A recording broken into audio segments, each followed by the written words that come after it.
I cannot tell you how happy I am to be here live and with our team here, our speakers tonight. So this is just I never was so excited to drive to our Board of Finance meeting as I was tonight. I have to tell you, I really was looking forward to seeing everybody. Me too. I got to thank all of you in person for what you did this past year on Zoom and on our dial-ins. Wow, Linda, unbelievable. I don't know how you put up with all of us and everybody else. So thank you so much. We ended up finishing up, I think, the year pretty well. And so anyway, we've got a full agenda tonight, but it's just great to be back and be live. Okay, so Judy, please call the roll. All right, Neil Butnick. Here. Judy Neville. Tom Schulte is not here. Amy Carroll. Here. George Blauville, no more. Todd Lavieri. Here. Chris Labrie. Here. Michael Chen. Here. Maria Weingarten. Here. Robert Hamill. Here. Victor Alvarez. Here. And our first selectman, Kevin Monahan. So he's present. So we will need to seat both Robert Hamill and Victor Alvarez. I need a motion to seat both. Motion. Neil, second. Michael. Okay, all in favor? Make it say. Aye, opposed? None? Okay, great, thanks. Okay, let's see. We'll have the first selectman's update first, Yes. and then we'll go to the public hearing on the sewer fee. You don't unmute yourself, Kevin. No, you're good. Nope, you can speak. You can speak. You're fine. Because we'll get a lot of reverberation. To be with you all in person. And thank you for taking me out of order. I'm going to excuse myself right after I give this presentation of the annual dinner for the emergency for service. Tomorrow will be the Canadian Medical Service Day in New Canaan. I really want to thank that group for all the volunteer hours and dedication to the town. Briefly on COVID, as I said last week, my last weekly health call, we are doing as a town fantastically. We're ranked number 2 in Fairfield County with our vaccination rates. In the over 65 bracket, we're 99 plus. So because of that, we are pretty much back to normal. There's been 0 cases of transmission in the schools. One weekly case, mainly young people, and so the virus seems to be under control in town. This is great. And we plan to have a family court on July 30th. So we have stepped down the weekly testing and not there's plenty of testing available for COVID, and we are ending on Thursday the mass vaccinations we'll be doing at Lapis Center. And we want to take away the care center for all their support with the testing they've been doing since January, February, and thank the entire health department staff and all volunteers with who provided vaccinations into our residents. So that brings us to some of the capital projects report. Solar has been finished at West School. It has not been activated. The contract for CHP of Snacks was awarded. We are applying for DRSs for the high school group, including a small TREC for the Dunningfield lights, gym portion of the high school. Next high school will get underway in a couple of weeks, entire roof. And then finally, we're working on CHP for this building, town hall, and center. And the playhouse, we just received a consultant report that we are going to begin analyzing what needs to be done to upgrade some of the issues with that building. So we plan to bring to you probably in July to reopen the playhouse by the end of the year now. So looks like we're going to have a multi-month project.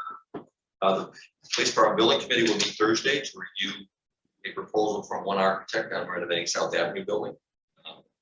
And that will be followed in July by comparisons with possible building on the new building. So that'll be the June and July schedule. And finally, we're working toward the north outlet on Bonus Ridge Road. We'll have that to the siting council by the end of the summer. Happy to take questions, but otherwise that's my report. Good question, anybody? Okay, thank you. Oh, go ahead. Have a good meeting. Okay, thank you.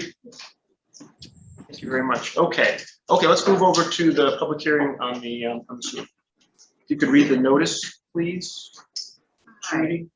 Notice of public hearing on proposed changes in the sewer charges. Notice is hereby given that the Board of Finance of the Town of New Canaan will hold a public hearing Tuesday, June 8th, 2021 at 7 p.m. in the Town Hall Meeting Room or virtual to hear public comment on proposed sewer fee rates for residents who are connected to the New Canaan sewer system.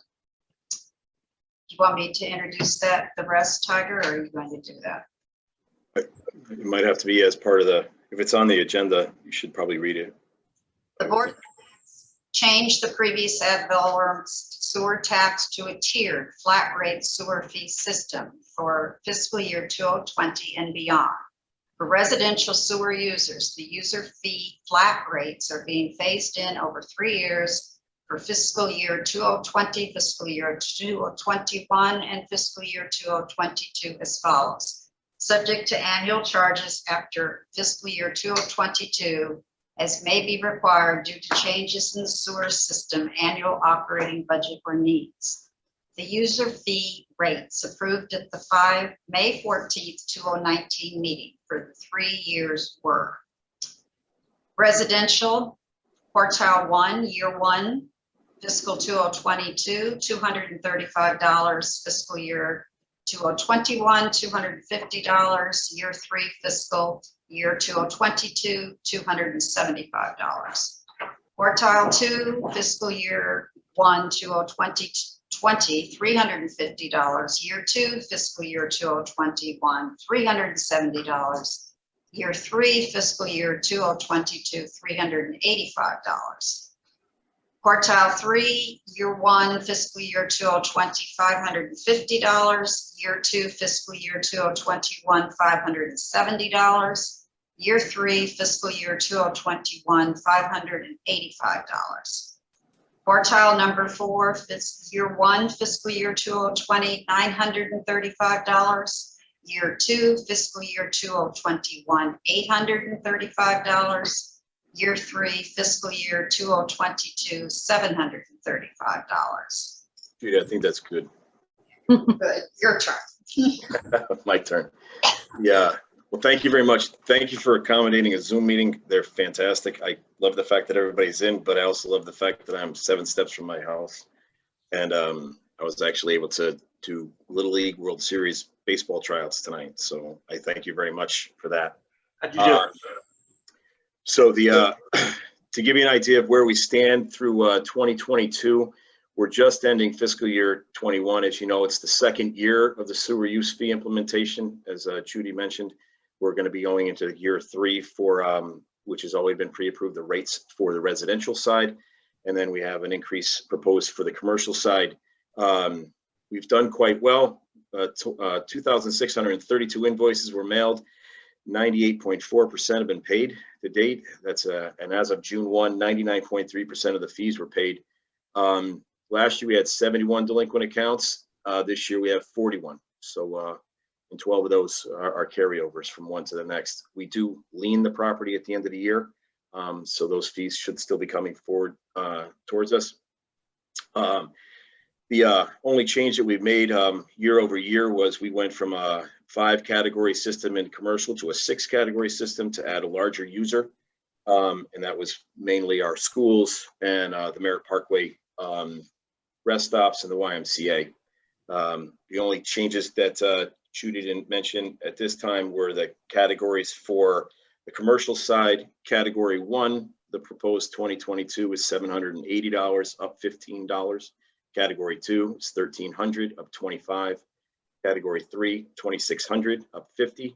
Category 4, $3,640, that's up $70. Category 5 is $5,200, up $100. And category 6 is $10,200, up $200.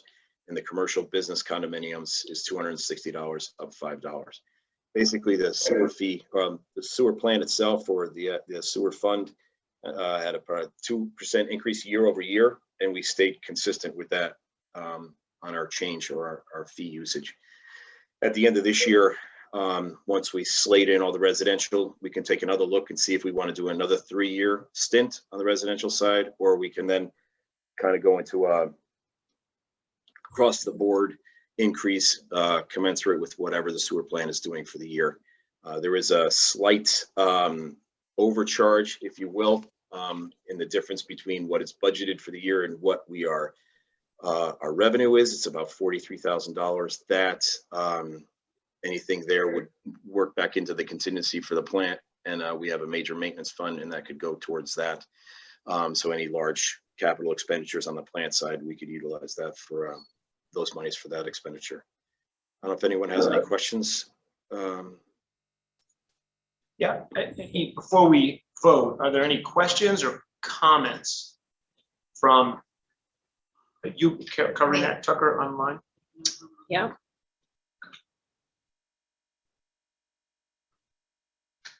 If anyone wants to make a comment, they can raise their hand online.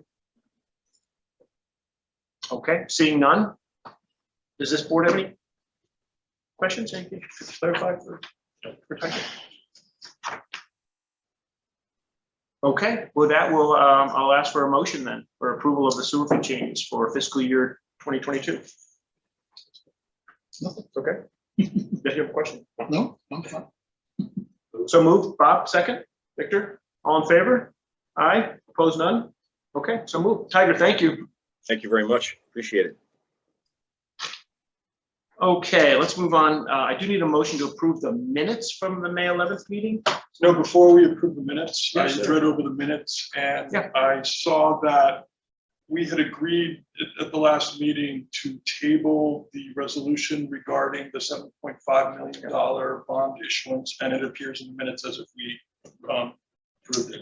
There's a sentence in there that says that this motion was tabled. I The think it bond was was. in the original agenda, but there is definitely a sentence. Another one of you asked me about that, and there's definitely a sentence in there saying that this was, and I can confirm that. I'll Okay, grab I it. missed that sentence. Yes, a couple of you did, because it was just one small sentence at the end, but we had to include it because it was in the original, on the original agenda and part of the resolutions.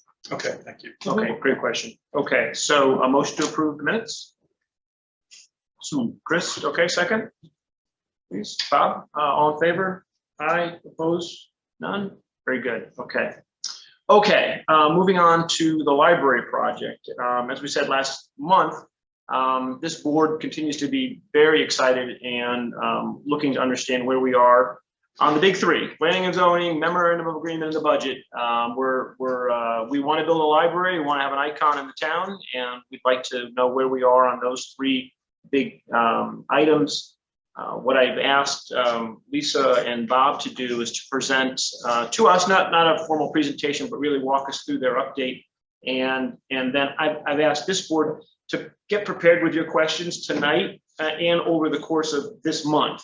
From a planning point of view, we'd like to bring the bonding request or the expense request, we're not bond at all, to this board in July. That could be in our regular meeting, it could be in a special meeting, TBD. But we're also waiting to get these final things put in place. So just to let you know, just in terms of what we're thinking, we can't obviously move the money until we've got answers to those questions. So with that, I'll turn it over to you guys. Are we good here? Yeah, Tucker, what's the best way for them to? I Is would that- you think got quite a it few should be people on on the lectern so people can see. I think so. So, I'll show a couple of slides and then we'll swap. Yeah, places. okay. So I've already shared the, Somebody may need to mute their, she just stepped out. oh, that was her. And just, I don't know where the camera's, my head of the camera. Well, for people at home, it's right on you, but you're fine. Yeah. There you go. We can see you. that's good. Right, so primarily, I'm up here first just to say thank you all for your continued interest and support. We are really grateful to be back and sharing information with you. Before Bob comes up and talks about the one thing that I know you're really interested in, which is where we are relative to a guaranteed max price on the project and what our entire cash flows look like looking out for the next 3 years, which is what Bob's going to talk about in amongst his things. I thought I would just share with you actually the final designs that we'll put through to the planning and zoning. So that is the view from Maple Street, looking across the street. The corner of South Ave and Maple Street. And that's looking up from the corner of Cherry and Main, an autumnal shot. And then one inside shot for you of the auditorium, obviously one of the really big aspects of the interior of the whole project. Like I said, Bob's going to talk about all things finance, both where we are at, what our expenses look like, and where we're going. But did anyone have any questions just on this first bit here? Okay. Do you want to come up? Lisa, if you don't mind, could you put up that, there we go. Bullet points. Okay, good evening. For the record, my name is Bob Butman. I'm the president of the Board of Trustees of the library. And it's a pleasure to join you tonight to give you an update on primarily the financials, but you have the outline in front of you, and I thought I'd start with a presentation by giving a brief update on the timeline and the project schedule. It was exactly 1 year ago that the board hired Centerbrook Architects to begin a lengthy design process for the new New Canaan Library. Over the past 12 months, what started as concept drawings has evolved through schematic and detailed design development plans into construction documents, and finally culminating this past week in the receipt of a draft GMP, or Guaranteed Maximum Price contract, from our construction manager, Turner Construction. So we're very excited about that. And I'm happy to report that so far, despite the many bumps in the road, everything relating to the project has been on schedule, and most importantly, on budget. This is testimony to the professional work and incredibly detailed specifications provided by Centerbrook, working alongside a large, established construction manager with a track record and expertise of Turner Construction. Okay, now with the specific financials and the estimated project costs. So for the most part, the project costs have been tracking on target really throughout the project. The total cost, as we know it today, is $39.2 million. And in that number is included $1.7 million of contingencies. Okay, if you look at the total project cost, it's broken down into two components. The first is the hard cost, the actual construction cost of building. That is $29.9 million. And there's $750,000 of contingency in that number. And we're very pleased to report that the GMP, the Guaranteed Maximum Price, came in slightly below the number that we had been budgeting. So even given the escalations we've seen in commodities and pricing and steel and otherwise, labor, it came in below the bid sum, which was the last numbers we had prior to this. So our view is to be conservative on this and to continue to keep the full price, $29.9 million, in the hard costs, and to have that $750,000 contingency baked into the number. The estimated soft costs, which make up the remainder of the project, were $8.3 million. And in that number is a $1 million owner's contingency. So if you add the two contingencies together, that's the $1.7 million number. The largest variable in the project cost at this point, we've stuck to the budget pretty well, but the largest variable would probably be on the soft costs. Now, I mean, things we can't control, legal costs, otherwise, consultant costs, they're minor relative to the whole pie, but yet they have a huge variable impact in the sense that they continue to grow. As the longer we delay this project, the longer it takes to get this project off the ground, the more these numbers grow. But overall, if you're looking at soft costs, want to see what the components of that is, it's primarily the design, $4.3 million, which is the architect's fees and consultant's fees and everything boiled into that in terms of building the design for the library, and 2.4 million of FF&E. So furniture, equipment, everything that's going to go into the inside of the building. Okay, the next point is really the campaign financials. You know, how are we going to pay for all this? Amy. Can I ask, with the GMP contract, does it have a period of time you have to execute on that? So yes, what we have now is a draft GMP. So we're going to have to approve that. And, you know, that's still pending.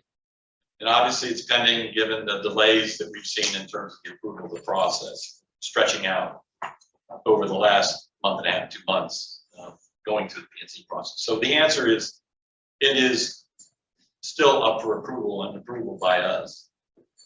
And changes could occur with subcontractors and otherwise if the project gets delayed out. So the one thing we're doing is we're working with Turner Construction to try and maintain the best and lowest costs with the contractors and the subcontractors we possibly can, but there's no guarantee. If the project continues to slip on a schedule, then in fact, we could, you know, have higher costs. The one thing you should know is that if we look at this, you know, we've been waiting for approval for P&Z for the project. And once we get the green light, the next step would be to sign contracts with the subcontractors and obtain the various building permits. So that's the next step we move on to after P&Z approval. Now, it was anticipated that we would be breaking ground in June of this year, but it now looks like mid-August to late August would be the most likely scenario to put a shovel in the ground, assuming that on June 29th, which is the next time P&Z meets, they give approval or shortly thereafter. So there's probably been about a 2-month slippage given the original timeframes that we had set out. So, but the draft GMP you have now reflects the mid-August start? No. No. It reflects really a start as of really the end of June, I think is the best estimate of time. Because at the time when we asked them to put the GMP together, we had no idea how long the P&Z process would go on. Okay. So the next P&Z, again, a hearing is scheduled for the 29th. That could extend in terms of before they make a decision. So we're hoping, again, to get everything going by mid to late August. I think that's a fair assessment. Okay, if you look at our revenues now, the financials for the library itself and the capital campaign, we've raised so far 16.9 million. And that represents over 220 individual donors in town. It's a big number of people contributing so far. And if you look at where that money is today, we have in a cash position $6.7 million in the bank. And we've expensed this last fiscal year $3.4 million. So that's fiscal year 21, which ends this upcoming June. That's been primarily all the design work for the architects, consultants, et cetera, et cetera. But that, so if you add those two numbers together, you can see that, you know, we've currently actually in hand taken in over 10 million in cash, closer to 11 million. Now we have confirmed pledges still to be brought in of 3.2 million. And we have conditional pledges of 2.6 million. Conditional pledges are essentially based on approval process from P&Z, approval of the $10 million town grant, shovel in the ground, et cetera, et cetera. So we have high confidence that that money is money good. If you bring in the town grant at 10 million, this is important because when we last discussed this, we had anticipated if we started in June that there might have to be, you know, if the matching grant based on the MOU was to come in, it would come in August. We now think that's probably a later fall thing and probably at a lower number. So instead of the original 8 million we anticipated. It's more likely going to be in the range of 6 million.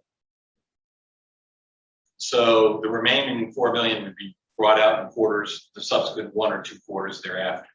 I mean, certainly, once we get this project going, we're going to start spending $1.5 million to $2 million a month, and so we'll eat through the money and the matching grant from the town very quickly. So we don't anticipate going beyond, but there has been a slight delay in the sense that the fact that the project got pushed back a little bit. Our call on the grant will be pushed back as well.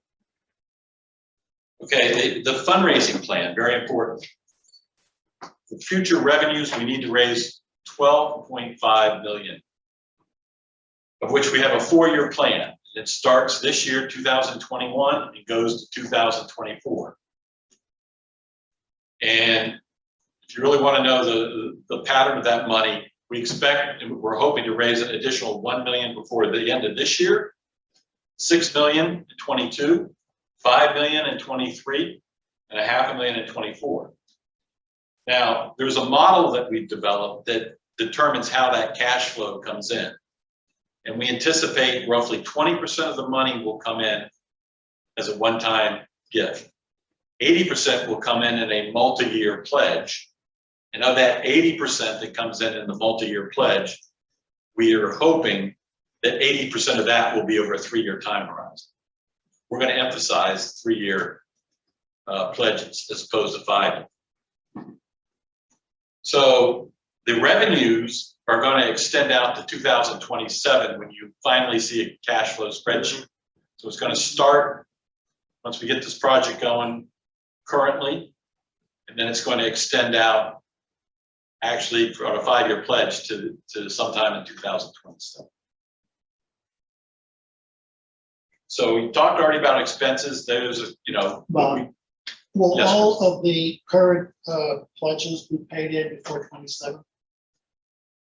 yes, all the money that is currently brought in will be paid in before 27. In fact, we would anticipate once approval is given that we're going to get a substantial amount of the contingent pledges coming in because they're based on approval, obviously, moving ahead with the project.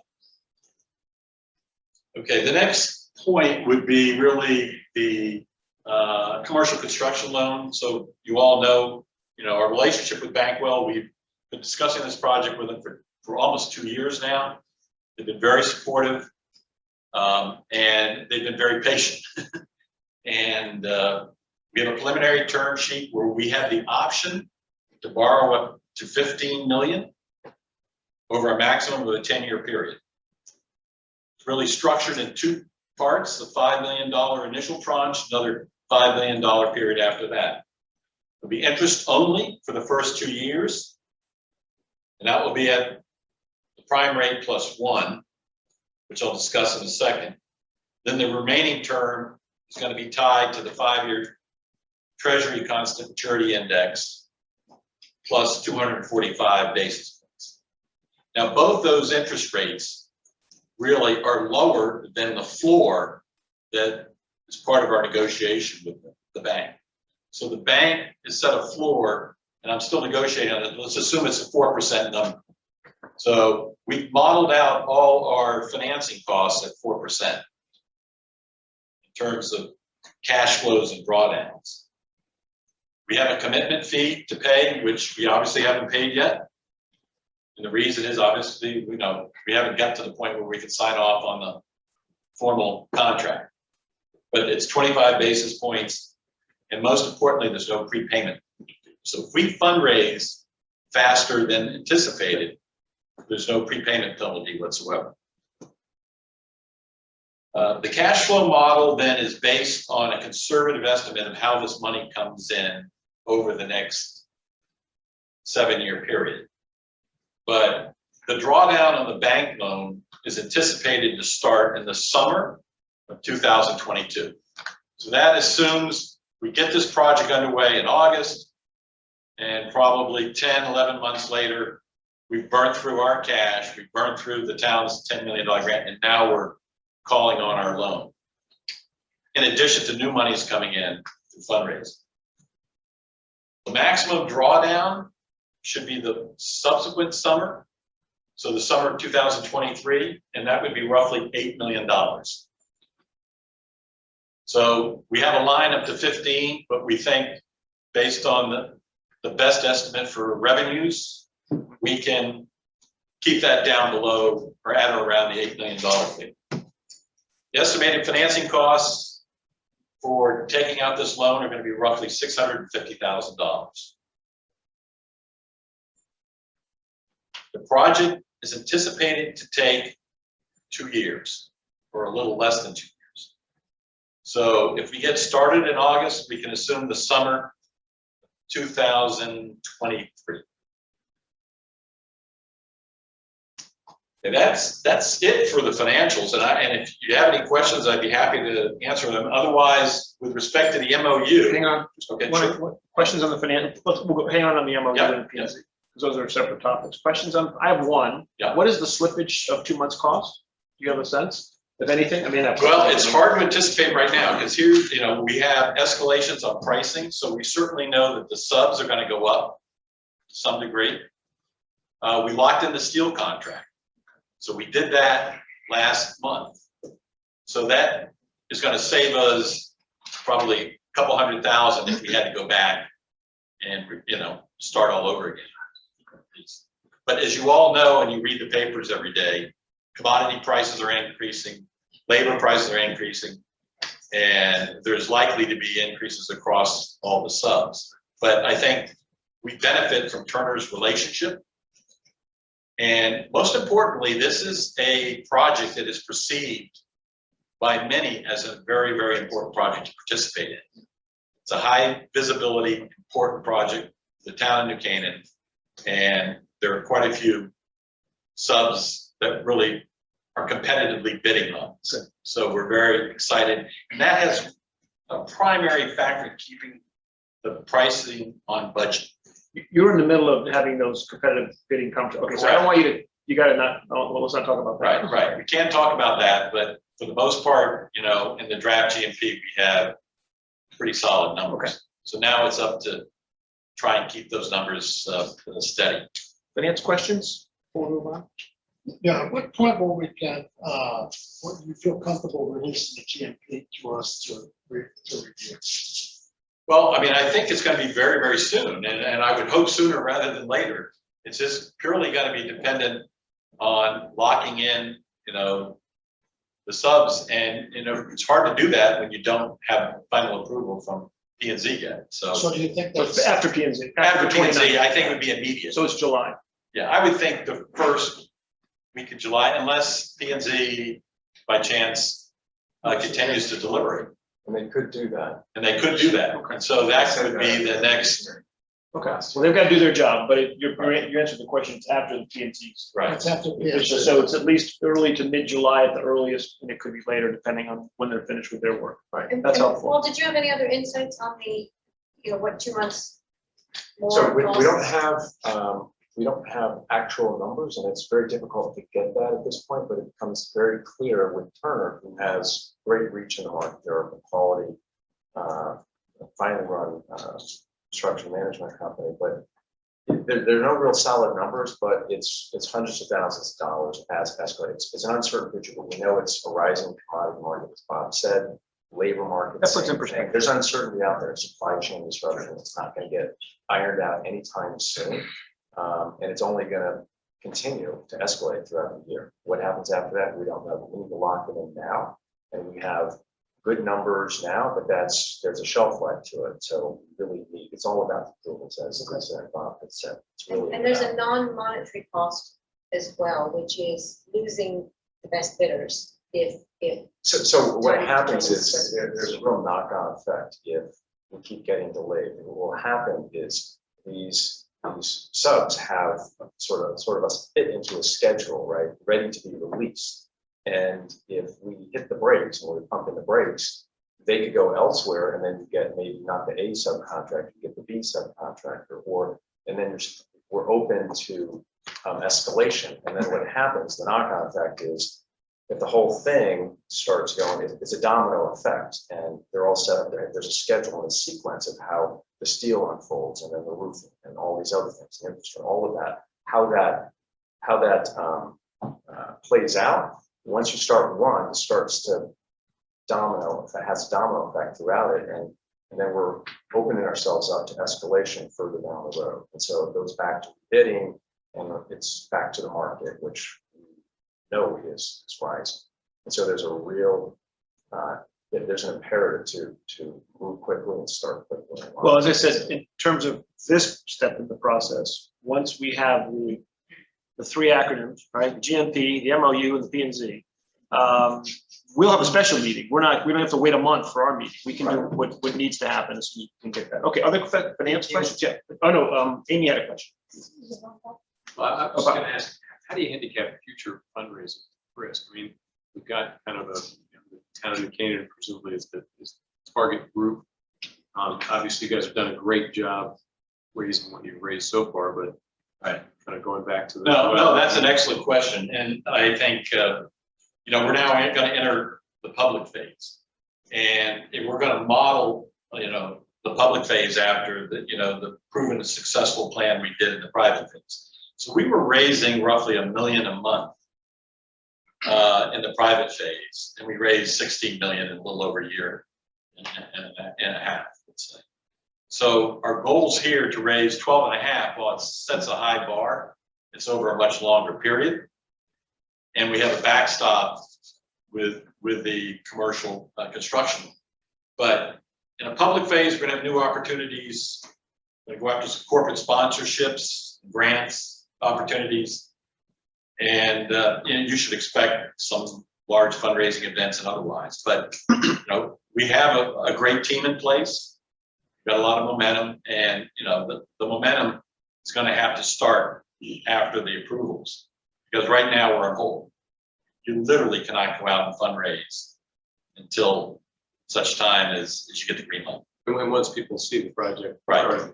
Exactly. Once things go up, the crane goes up in the sky, and everything else is getting transformed downtown, and people will understand the importance of the project.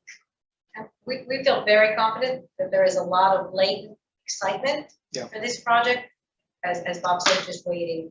And in the hiatus, our team has been working day in and day out, preparing for that moment we get the green light. So hugely planned next 3 years of fundraising, both continuing with the leadership category of donors as well as public phase and everything in between. So all carefully planned out.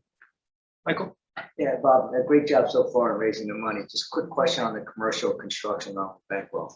What's the duration of it, and are there any risks, or what are the events of default that they put on you that could be at risk for acceleration of payment?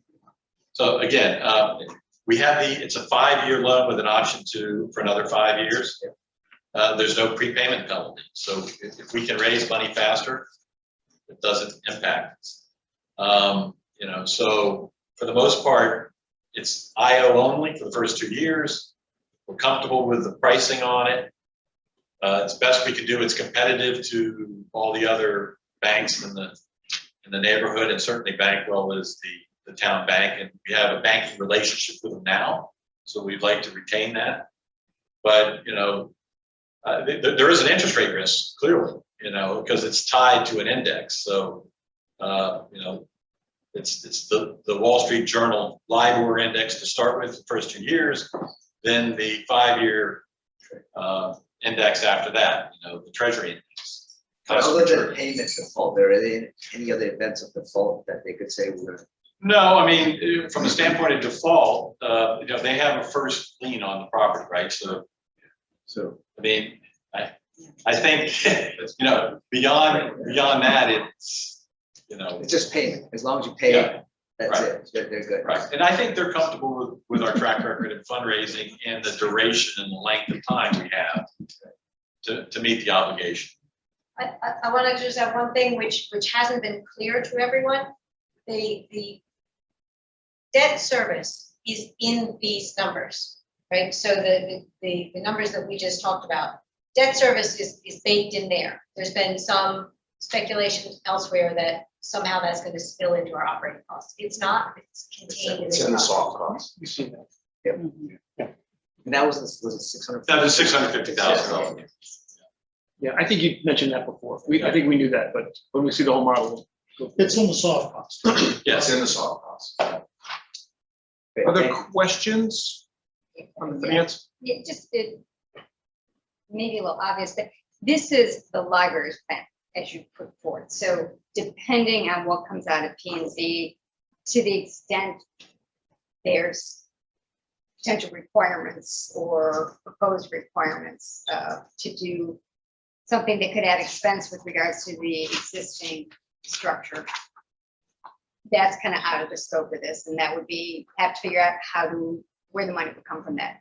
Correct. Right. There's So I just wanna no make it- this is- additional this is your funding vision. in this model for any other buildings, memorials, Right. pavilions, whatever. But, you know, we would look back, I think candidly to the town, if that was the case, and bring it up and say, you know, this is not part of the application as submitted to P and Z. And therefore, you know, let's have a discussion about it. And I think to be clear, there's two paths forward right now for P and Z on what those conditions could be, and they're very different. Hang on that comment. Anything else on financing? Just on cash flow modeling, when we get to that point, it would be good to have the input from this group on what modeling we want to see before deadline approval. So I don't know exactly the best way to do it, but to solicit feedback when you see cash flow, do you want to see the operations, what happens there? Do you want to, you know, everyone's gonna have their own requirements, drawdowns on lines of credit coming in at zero. Have you gone through the modeling, you and Chris? No, because there is no model. Yeah, so It's Yeah, I'd not- like to it's see not- That's what I'm saying, we need to do that. that's a great. I think to some extent, you don't want that all out in the board, 'cause it's gonna be a draft, and so there's no value to that. Are you gonna be answering questions that you don't need to answer necessarily, or whatever, depending on the path forward? On the other hand, it makes a really good Yeah, point. well, look, we're an open book and we can certainly provide, you know, the cash flow modeling. I mean, let's think about this for a second. The revenues are our best estimate, right? And the timing of them, we can't start fundraising until such time as approved.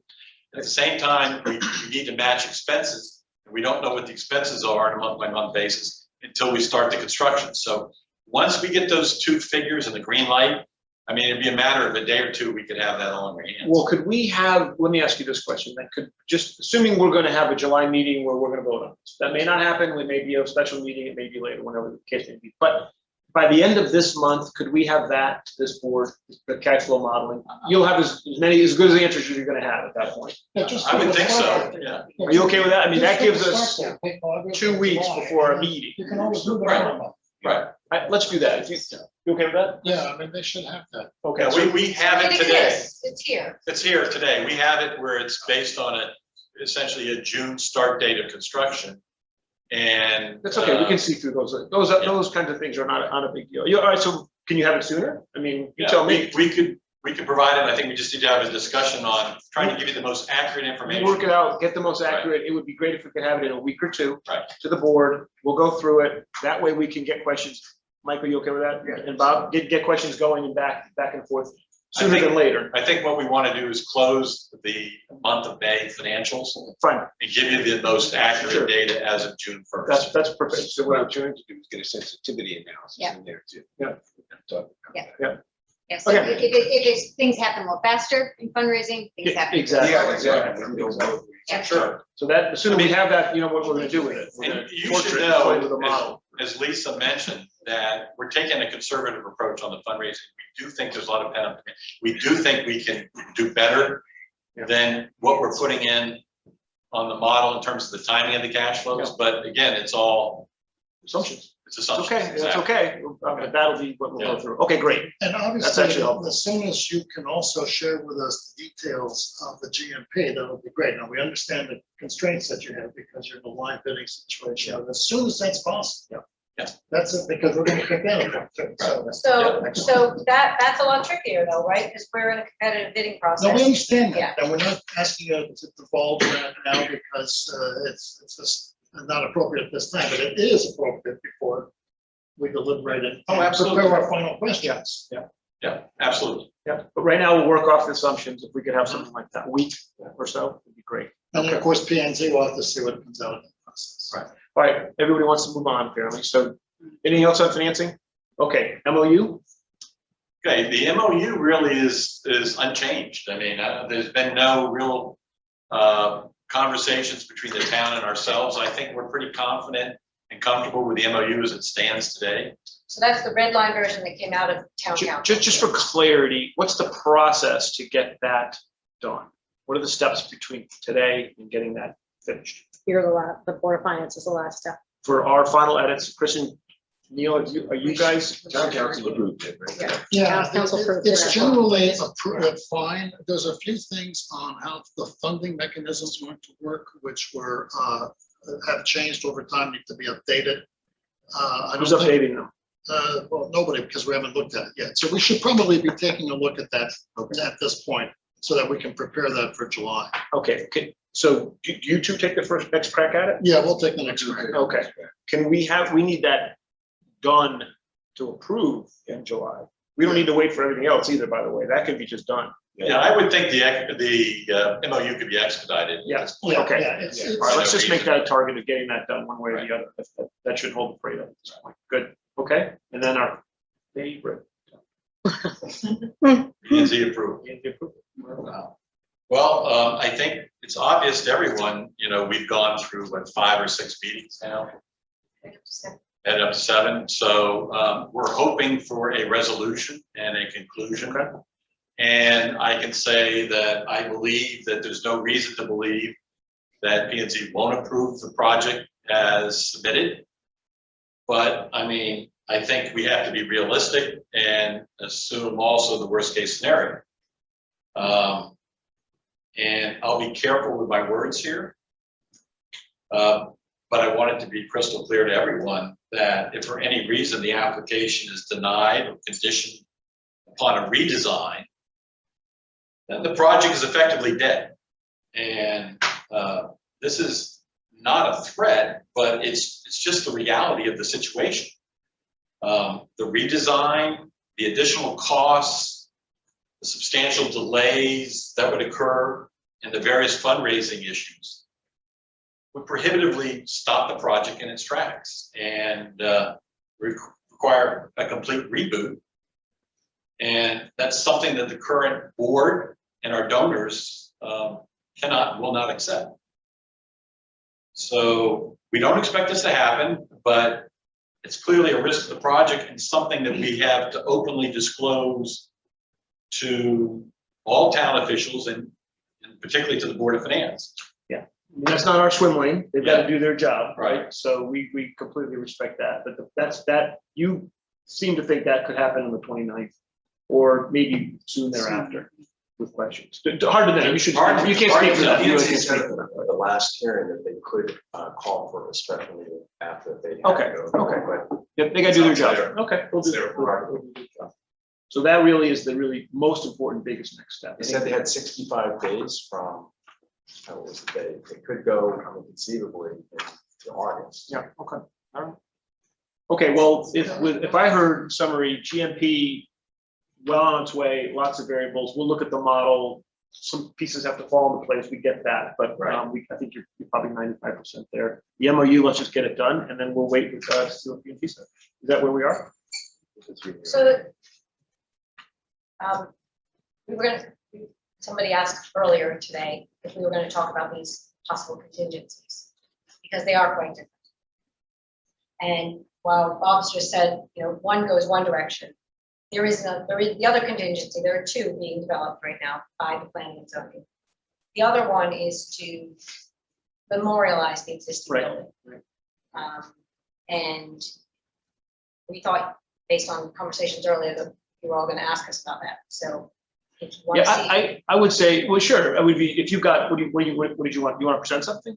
I'll show you. Yeah. They can describe it, yeah. But it's hard for us to opine on anything until we've got facts in front of us, right? So just, we can't be the opinion committee. So, but it's important to understand the difference between these 2 paths. One that keeps going forward, and one that's a halt. Right. So this is the one that goes forward. You can see the shaded area is. Well, I'm sorry, I where- just want to make sure I'm clear with what you're saying. You're saying this is a compromise from the This is original plan. this is- Okay, So this is an additional, we've been working on this in the last month. okay, Once we got to P and Z and we heard that they wanted more from us in the way of preserving the memory Sure. of the original building. We heard that loud and clear. So we set to work. And we had an idea that we had discussed, and we said, let's flesh this out a bit more. This is clearly something that we are hearing from the planning commission and others. And so we were working on this, but we were also in conversations, including some mediation with Preservation Alliance, where we were trying to look for common ground, which is obviously how, where to go.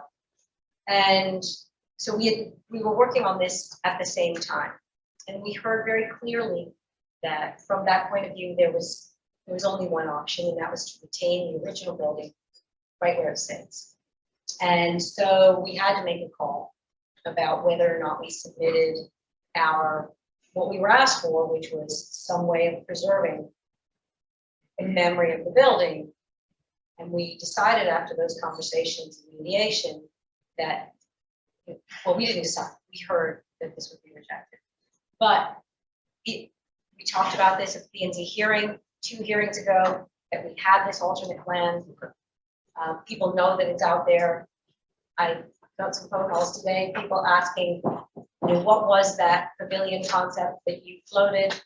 And so this is the drawing that goes with what we said. And as you can see, it's the original front of the library, moved on the site to that area where you can see it shaded in, rather than in the middle of the lawn, which is where it sits today. That's the building. This is essentially a This is the portico. portico and the wall behind it. Fit into the landscape. It's accessible to all. and so P&Z has this. No, Oh, no, because when we heard that only the original building in situ was what was voiced to be acceptable to the other side of the mediation, we didn't submit it, but what we heard from the P&Z was they had been looking for this. Okay. And the incremental cost associated with that. Yeah, so it depends on how it's done. But it's up to a bit under $600,000. Is that included in numbers already, or? No, because this has not been submitted as part of the plan.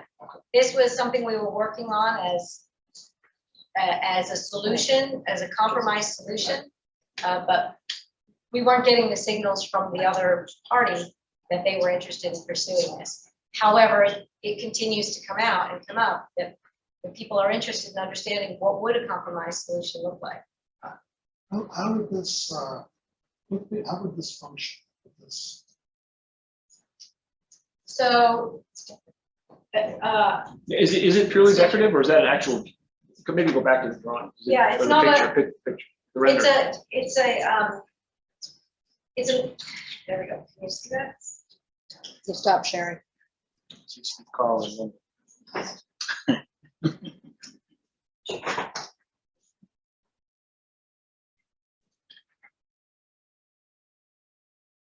So it is the front off the library right now, moved on site.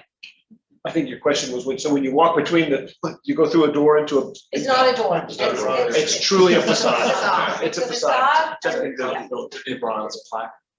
Okay, I got you now. Okay. And the wall goes where?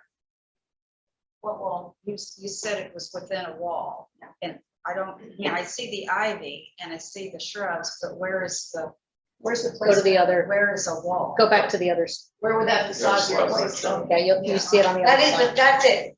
You're So- seeing. Go back to the side. So the depth of this is roughly 6, 8 it's feet. 8 feet. There is no Okay. true depth to it. It's essentially the facade with a stone wall behind it and a plaque. Got it. So it'd be appropriate for reading a book or sitting there, observing a concert on the library green, but it's not a functional Go back to that. piece. Go back to which one? To the diagram. It'd be on the western property line, Yeah. behind the gas station. There you go. Here. So is it about where the little glass sculpture is now that they're, is That's that against about? the, No, this is- against the garage. So it's Oh, not it's anything you can against see the today garage. because it's behind where today's children's library is. So it blocks out the garage. So you have to build a stone landscape, wall along that's what I mean, yeah. along the gas station. Yeah, but there'd be lots of planting to Well, screen that out. lots of On its landscaping. own- Yeah, okay. Own little niche. So you've at least taken a stab at something that was trying to preserve that. Trying that to get to piece. a compromise solution Yeah. that would do the, would respectfully honor the past, memorialize meaningfully the original library and not sacrifice the green, given the importance of the green to the overall campus. Is there a setback from the gas station? that Sure you there have to is. observe? Yeah, Yes, okay. yes. Well, I think from my point of view, at least, thanks for trying to at least find out something that could work. I don't know enough about the details of everyone's arguments to make an opinion, but anyway, I think that was a really thoughtful thing to try to get done. Okay, so we're at the point where we'll see what happens on the 29th. Any other questions? I just have one quick question. I got an email saying how wishes about a new big project, a campus, open air, 200 buildings over. Is this going to impact the traffic that the zoning commission had a problem? Is anyone familiar with that?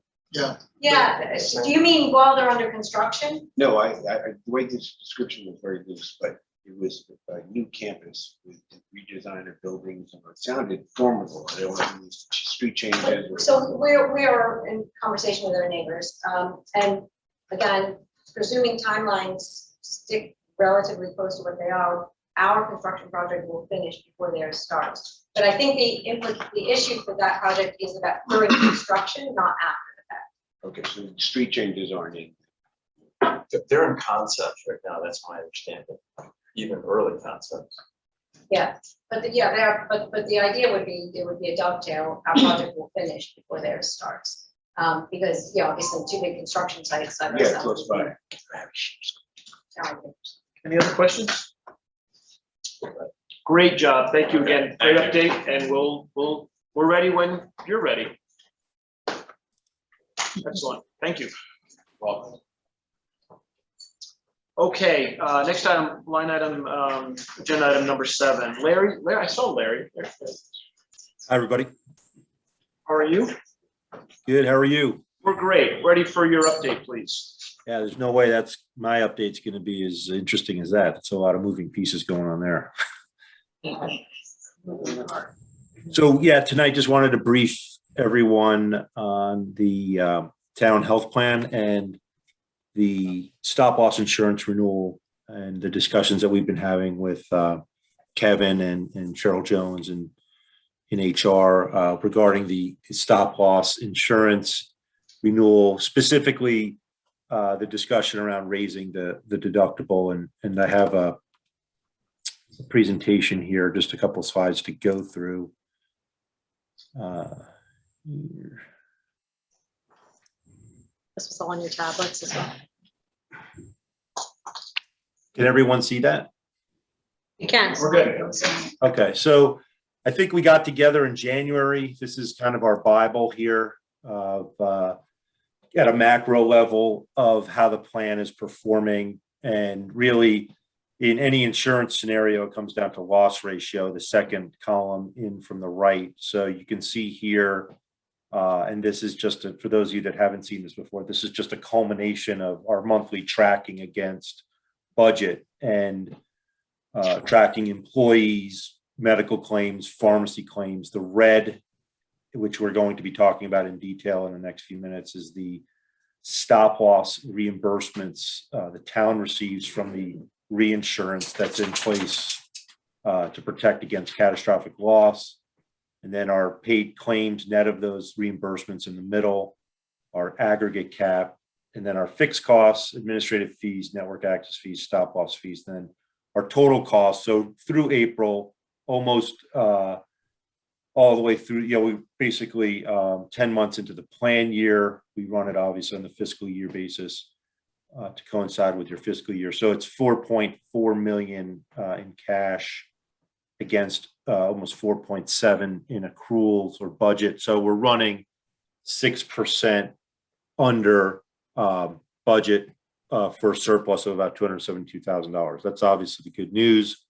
We would also anticipate that as the last 2 months come in, the stop loss reimbursements will continue to flow because we are in the last part of the year, and you can see they really pick up as you get into the year and people start heading towards that $100,000 deductible. So here is just a quick snapshot of the last 3 years.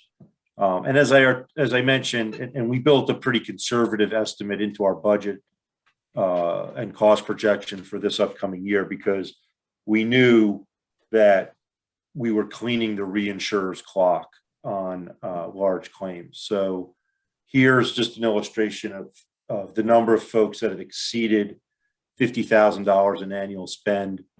And really you can see here how over the last 2 years, we have a pretty consistent number of people that are exceeding $50,000 under our plan. Again, we're a little bit different than the library in that our group's a little bit older and we cover a lot more families. So we have more belly buttons, if you will, covered under our plan as a ratio of family to single. So here, what we're just really showing is that you can see the large claims have been pretty consistent, but the severity's really picked up. So we've gone now, last year we ran at 127% loss ratio. This year through 10 months, and it's going to get worse over the next 2 months because we're at the end of the plan year, we're at 161% loss ratio, which is good news for the town, bad news for the reinsurer. They lost money on the program this year and last year, obviously. So against premium, and we were expecting an increase in costs because of the ongoing conditions that we have. And I should also throw in there, this program's a joint program with the Board of Ed. So historically, if one group's experience has been good and the other's been bad, we offset each other. But this year, the Board of Ed's not really helping the cause because they have had a couple of significant ongoing claims as well. So in any case, what we're showing here, and this is really the meat of the conversation, and we knew this, is that we were going to get a bump in our reinsurance costs. It was initially a little bit higher. We negotiated it down. So what you see here is an illustration that shows the deductible up top, and that's our current deductible is $100,000. And then we've had that in place a long time since the plan went self-insured. And the current cost is about $927,000 annually. The renewal is about $1,126,000. We had actually budgeted about, I think, $1.3 million. Lunda may know a little bit better than me right now if he has those numbers in front of him. But Yeah, we were anticipating we built into our budget about $1.3 million for stop loss, I think. And 101.3. And 1,151,000. That's what we have. Oh, 1,150,000. Okay, so yeah, we're pretty close to where we ultimately ended up. So what we're basically looking at here is now the time to pull the trigger on raising the deductible, knowing that we're getting a $200,000 increase. So here on the right side are the $125,000 deductible, $150,000. So you can see here that the insurance company really has given us a significant discount. I was actually surprised at the numbers on this, but you can see going to 150,000, we actually save $100,000 off current premium, about 303,000 off of the renewal. What we then trade, obviously, is the reduced fixed cost for additional claims liability. So here at the bottom, you can see the insurer's expecting an additional 328,000 in claims. On 150,000 would come in almost dollar for dollar trade. Based on the historical last 2 years, we would see about $250,000 of additional claims come in. So what we're recommending is that we adopted the $150,000 option here. Process question. This isn't today. We have this. No, so you've already approved that. We already have the budget approval. This is really more direction when it comes to signing the contract. What is it? Because it's not really a funding issue because the funding is already there. Yeah, this is just dollar trading. This is, again, we hope that, you know, if we basically keep the $100,000 deductible, we know we have a guaranteed increase. And if we raise the deductible, we have a decrease to the fixed cost like you would do in your homeowner's insurance or your car insurance, but we're taking on more potential liability when those claims come in. And under this plan, we'll probably see those additional claims come in. But again, we're not raising the deductible to a point where we are putting the plan in any kind of significant exposure. Plus, we also will probably run a decent surplus at the end of this year. And this last illustration just shows you that here, Kevin actually asked me this question the other day, that at between 200 and 500 employees, the majority, you can see about 92% of the employers have their deductibles set between $50,000 and $250,000. So we would still be right in where you would consider normally a plan of this size to have their stop loss insurance deductible. So these averages are just across all businesses of this size across the country, and where these averages come from? Yeah, exactly. These are just the stop loss world is like life insurance. It's really predicated on, you know, how many people per thousand are going to hit a certain threshold in claims. So yes, to answer your question, this is just a cross section of every employer out there in this survey. All industries. Yeah. And where's the municipality contrast? There really is none. It's not. I would say, you know, the municipal market is probably like how we have been more conservative because of budgetary concerns. You know, going back to this, we've historically had a lower deductible to protect the volatility in the program and make sure we run as close to budget or under budget as we can. Larry, just a question, make sure I understand the table on page 4. Under the 125, we're saying the annual premium would be about where it is today, below the renewal number, but the insurer is expecting of 217,000, but they're expecting additional claims of 185, which is less than the charge that get from the renewal.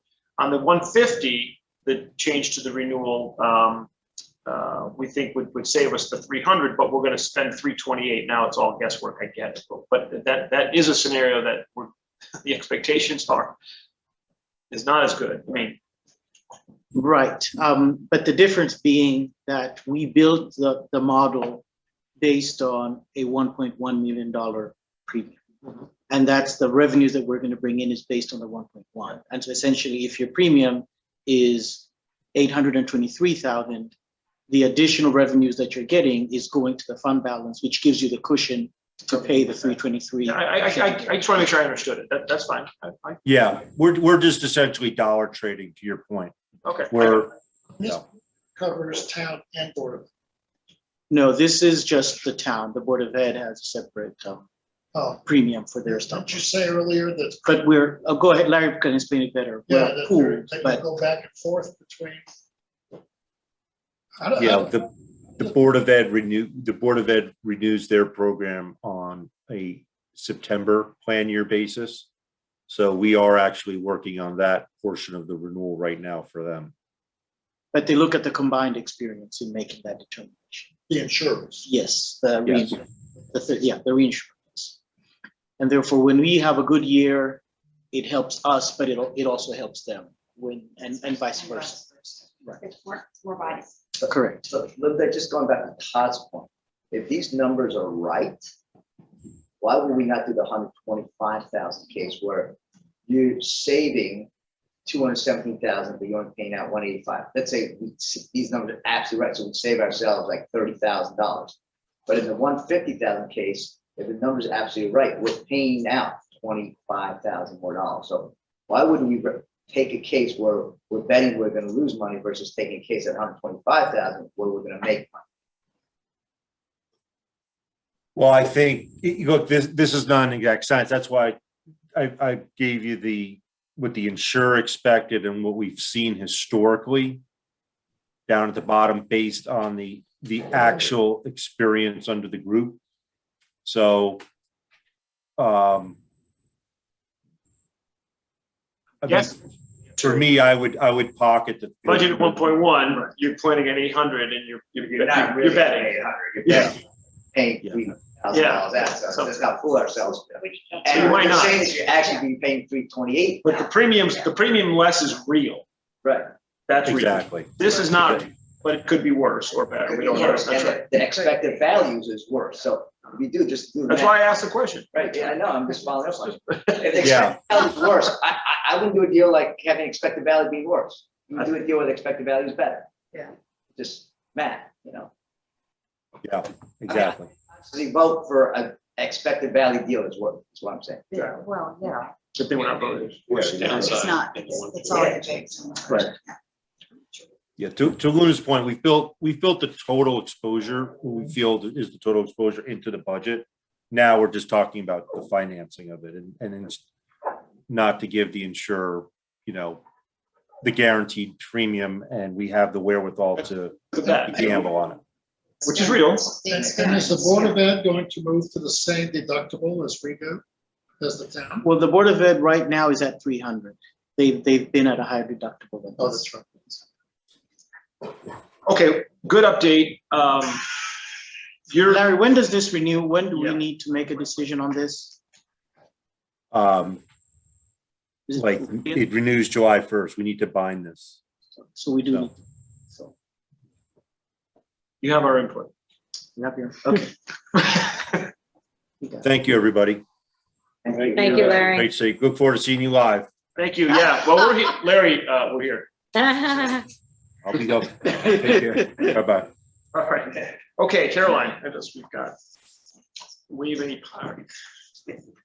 Great to see you. Nice to see you. Yeah. Thank you for having me. Let me just- Should I sit here? You know, if you go up to the, Podium? Yeah, Oh. you get podium, to, I wanted to look at all of you. you get to stand right, you get called way to come here and you got to stand in front of the computer. Oh, okay. hold on. Sorry Is that about the that. way it's always going to be going forward? That's a or are we great going question. No, we have new equipment coming in that's gonna have a wide screen. All right, just curious. So hang on, let me just get you to share, let me just share the screen.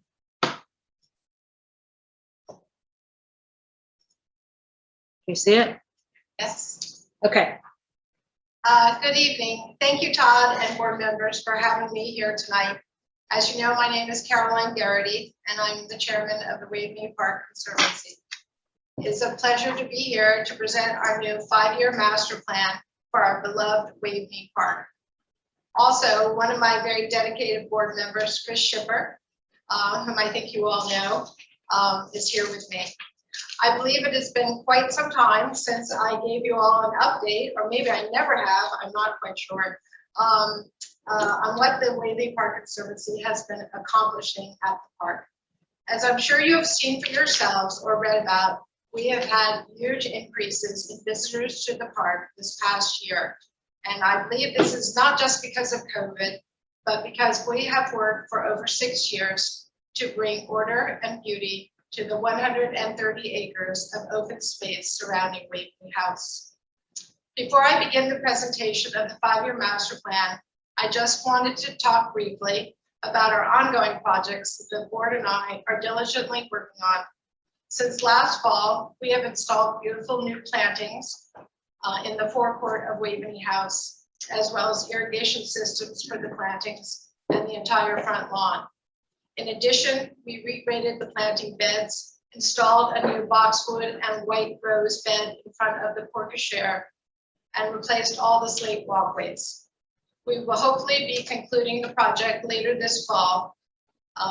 8 espalier pear trees should be planted along the eastern brick wall. And when the town finishes building the new handicap ramp on the western side of the house, we will landscape that area and install the new house lighting. The installation of 2 LAs of trees will also take until the fall, as mature tree supply and transportation has been stalled by COVID. We hope you will agree that the forecourt and the foundation plantings are a vast improvement and will be enjoyed by all who visit the park. Walking down to the Anderson Pond, which has become such a focal point of the park, we will be planting an enhanced plan of native shrubs, perennials, and wetland ground covers soon. Our plan will create a more visual interest and color year-round and better define pedestrian walkways. We received a very generous gift from the Anderson Family Fund to augment the plantings, and the entire cost will be paid by the Conservancy. The project was put out to bid, and the board approved the contractor tonight at our meeting earlier. Beyond the pond, the Gentium Meadow was seeded with wildflowers in late fall and should be blooming this summer. The Gentium Foundation has been extremely generous to us and has continued their philanthropic efforts toward making the meadow a serene environment for bird watchers, naturalists, and most importantly, the wildlife. Ready? Now for the master plan. We were thrilled to have the very talented Catherine Herman of Catherine Herman Design, located on Elm Street in New Canaan, develop a 5-year master plan of new projects for Waveney. To start with, she suggested we obtain an aerial survey of Waveney Park, which had never been done before. This is a very useful tool, as one can see all the waterways, elevations, and an overhead view of the park. This is the overhead view on the left side of the slide. And on the right-hand legend here, you can see the 8 main projects we hope to focus on, including A, the South Avenue entrance, B, the entry drive and trail, C, the parking and utility area, D, the house and adjacent gardens, E, the outbuildings and adjacent areas, F, the meadow fields, G, the woodland trails, and H, the Lapper Road entrance. Next slide, please. The South Avenue entrance. We would design a new native planting plan.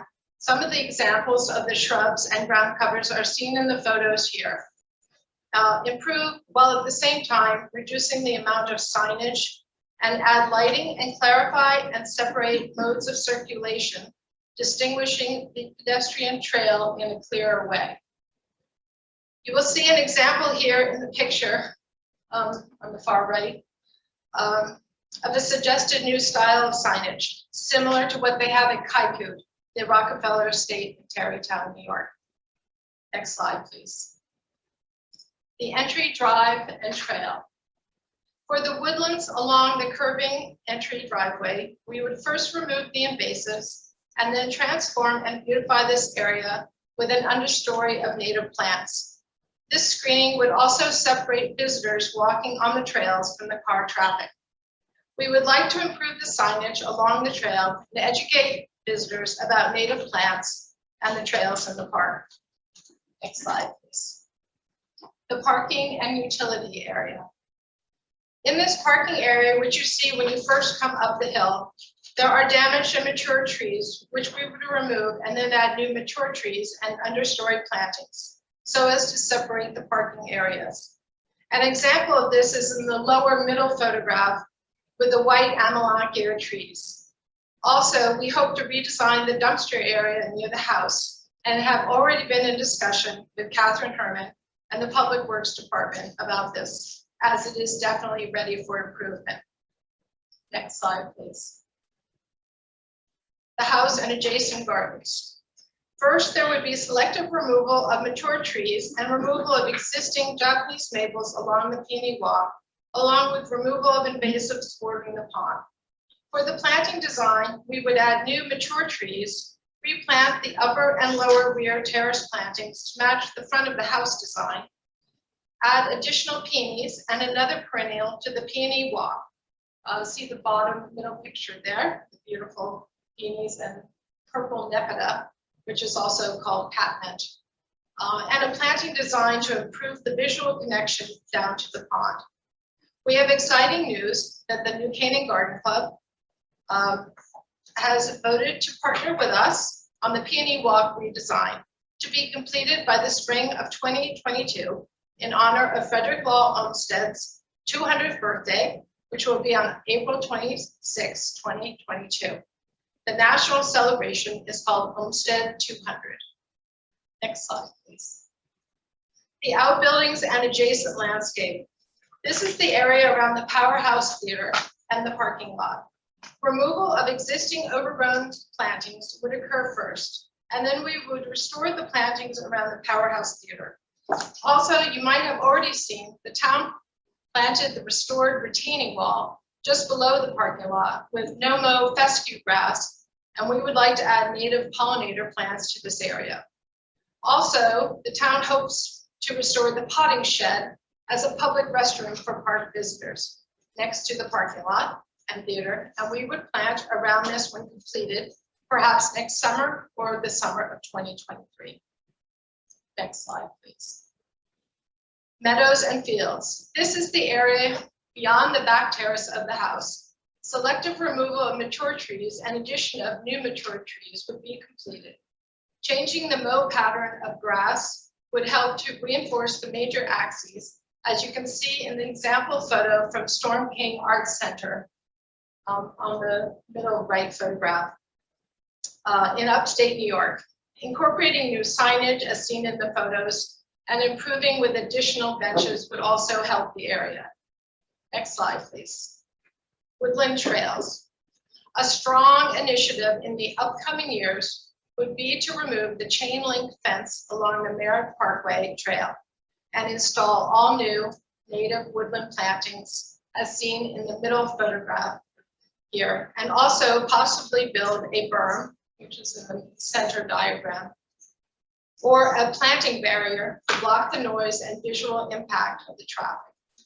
The masonry mentioned, which includes the restoration of the stone wall along Lapham Road, has already been worked on just this last week, as we have been hosting 4 New Canaan High School seniors, interns, which will last for 3 weeks. But last week, they spent working with master stonemason Greg Falaci, learning how to build these beautiful stone walls. And I hope the next time you're driving into Waveney on the Lapham Road entrance, you will admire their wonderful work. Also noted here is an addition of pedestrian access opposite Conrad Road off of South Avenue. Of course, more educational and directional signage in the woodland area would be beneficial as well. Next slide, please. The Lapham Road entrance. We would imagine a new planting design of native woodland plantings to match the South Avenue entrance. We would also improve signage to match the South Avenue entrance and add similar lighting. Next slide, please. Sculpture. We would like to include varying styles of outdoor sculpture in the park with different artists represented. One of our board members, Ariane Cole, worked to have the large bird's nest sculpture a few years ago by the walled garden and is currently working on other ideas. Also, again, we want to have all our furnishings and signage to be consistent, of high quality, and in keeping with the house and garden and grounds. Last slide, please. This shows how Waveney is now part of a green link system where one can walk, run, or bike from within the park up to the Bristow Bird Sanctuary, then continue on to Mead Park, Irwin Park, across to the Nature Center, back into town, back down South Avenue, and back into Waveney. It would be an ambitious walk, to say the least, but it is exciting that the parks are now connected. So this is a broad overview of what the Conservancy's board feels is the direction we want to take over the next 5 years. Of course, none of this would be possible without our growing list of wonderful donors and the town's terrific support as well. We will be looking for the town's support in the coming years, as the cost of our potential projects will be in the $5 to $6 million range. And the Conservancy is willing to fund more than our share with private donations. Thank you for your time and for listening. And if you have any questions, I am happy to answer. Thank you. That was terrific, Kristen. Questions? I just counted, it's beautiful. Oh, thank you. I mean, I've done the whole walk, with all the, it's just amazing. The pond, it's all. Yes, another very interesting thing. This past fall, an organization called WestCog, which stands for the Western Connecticut Council of Governments, wanted to conduct a trail usage report on the perimeter of the Mare Parkway Trail. And so that was set up from October 23rd to November 20th of 2020. They placed a camera on the trail to record and count every person going by. The average weekend count during this period was 775 people on Saturday and 750 people on Sundays. If this had been conducted during the summer months of June and July last year, I'm sure the numbers would have been even greater. During the first week of October 19th, more than 5,000 people walked by the camera. No, I have a question. So I've been working in Pound Ridge, and there are a number of trails and land trusts up there. And several of them have signage around mature native trees. So you'll be walking by a tree and it will say, this is a sycamore. This is a tulip tree. And as a result, I'm now able to identify some of these trees when I'm out in the woods. Victor's volunteering to walk. Join our board. So I'm throwing it out there. I'm just curious. Oh, yes, I think that's None of our land trusts maybe have signs like these. Irwin does, right? Irwin does. And we're updating. Irwin does. Yeah. Oh. And the Yeah, some wall good garden, ones. the wall garden has Bristow. signage for all the Bristow. flowers. It's a good ad for Waveney. It's a good idea. Actually, the high school senior interns just installed 15 new signs on trees Oh, on the outer walk Okay. 2 weeks ago. Of Waveney or the birds? Waveney. Oh, Waveney, okay, on the outer walk, all right. You have the money you need for this year? Well, we have spent all the money, we have used all our money that over $2 million, just a little over $2 million for the first 5-year plan. Right. So now we're starting on the next 5 years, so. We will be What's fundraising. in the budget for 2021, 22? And do you have what you need is the I question. don't think there's a line item, but No. I'd be happy to. Chris, you Yeah, wanna talk take about us, let us update us. If it's in there, you can thank us. If it's missing. Sorry, I guess I should introduce myself. I'm not sure how to do it. I'm Chris Shipper, a member of Waveney Park and Service Board. As Caroline said, the first round of all these projects, the first roll up of the number is in the 5 to 6.25 million range, and that's over time. Our belief is that the park has become even more essential to public life in New Canaan and more attractive to public life in New Canaan. And we begin to recognize that it serves a Fairfield County. Those Westcott numbers aren't just New Canaanites. We have a lot of people visiting New Canaan to visit the park. Our belief is that the biggest chunk of our spending plan, doing the front entrance or both entrances, or have you, are not major lifts, but the big lift is infrastructure related to the perimeter trail.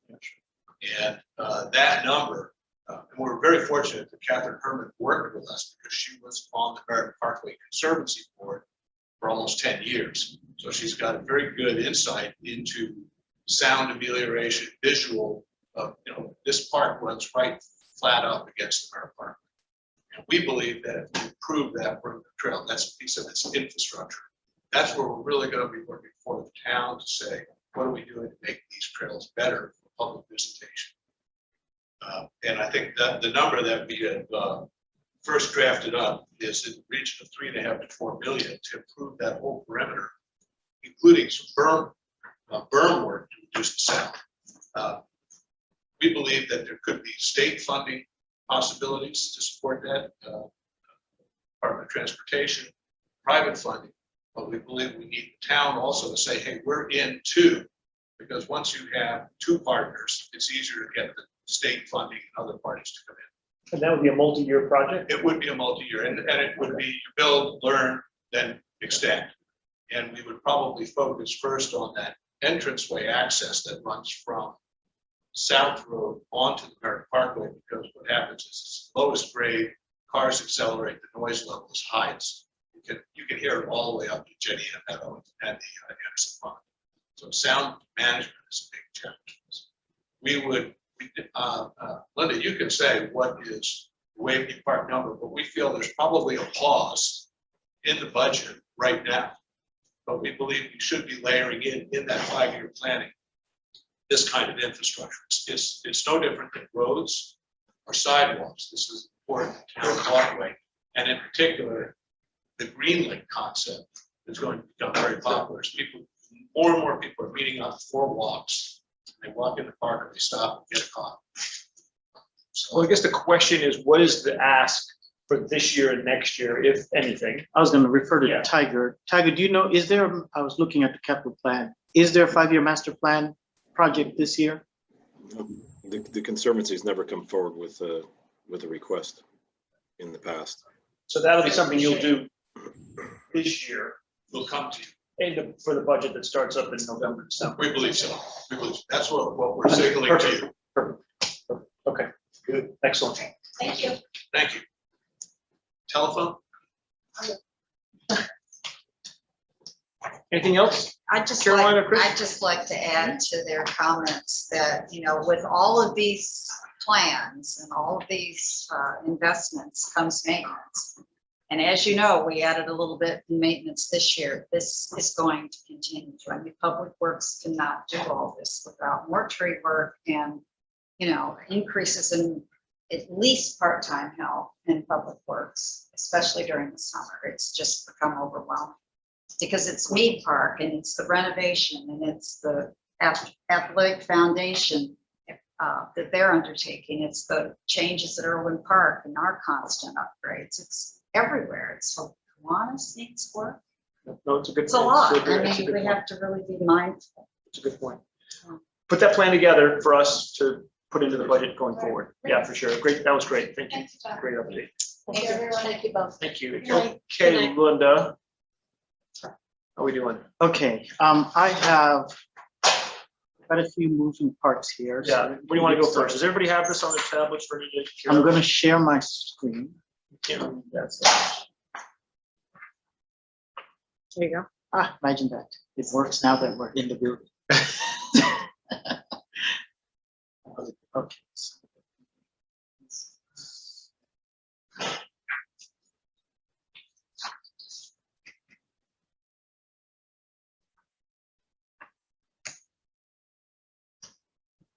You want to go first? Okay. Okay, so I'm going to start first with the year-to-date, item 9.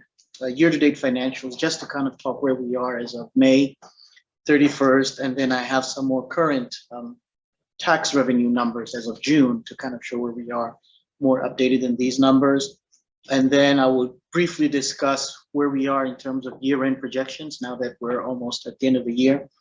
And then with that, I will go into the second item, number 10, talk about where we are with COVID expenses and COVID reimbursements based on the current plans. And then I will also provide an update on the America Rescue Plan, which is the newest funding source coming to the town. So beginning with where we are year to date. On the revenues, I start with the revenues. Similar to what we saw last year, typical trend, our current tax collections are where we anticipate them to be. We have exceeded budget, which is as is with our historical collection rates. Our tax collections currently are just above 100%. This year, our back tax collections have also trended well. We budgeted 250,000 year to date. We are at 400,000, almost 500,000. So we're almost double what we had budgeted in back year tax collections. You'll recall that building permits, not knowing how COVID was going to impact us this year, we reduced that budget projection to about 830,000 annually. Year to date, we're at 883. So we've actually met what we anticipated to happen in building permits, which is good. Conveyance fees is the good story here. It continues. I don't want to say defy logic, but it is what it Defy is. gravity. Defy gravity. So we had budgeted $1 million this year, which is a slight increase from what we had budgeted last year. Year to date, we're at $2.4 million in conveyance fees. 240%, we've more than doubled where we would be, which is helpful because it does allow us to offset the losses in parking revenues, as we've discussed previously. We had budgeted $1.3 million in parking.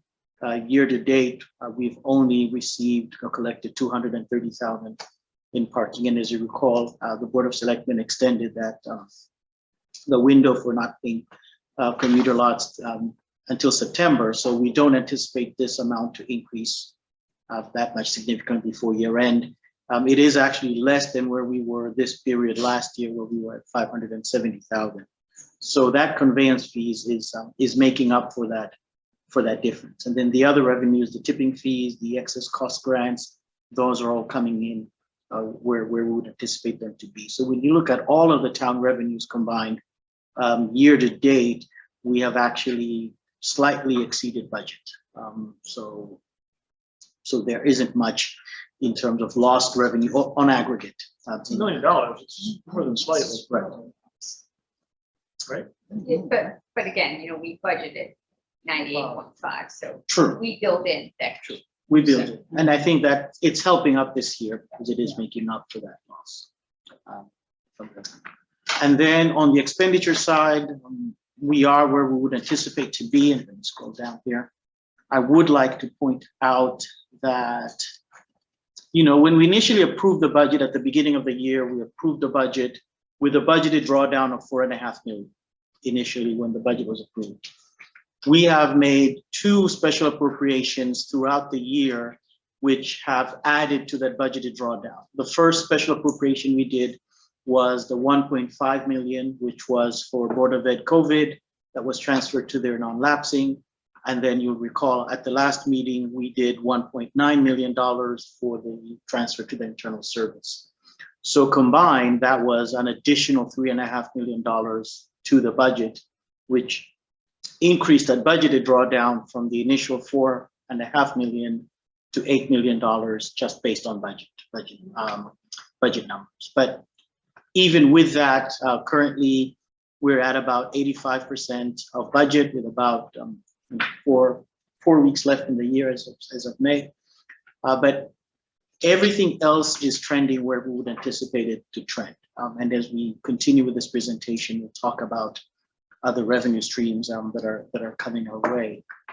And then I would like to briefly talk about, obviously, our main revenue driver, which is property taxes.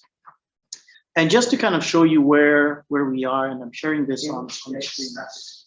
85% looks great, and we're at $22 million under the budget, right? Year to date, yes. Year to date, and I'm looking at the biggest round is Board of Education was 17 million under budget, or only at 81%.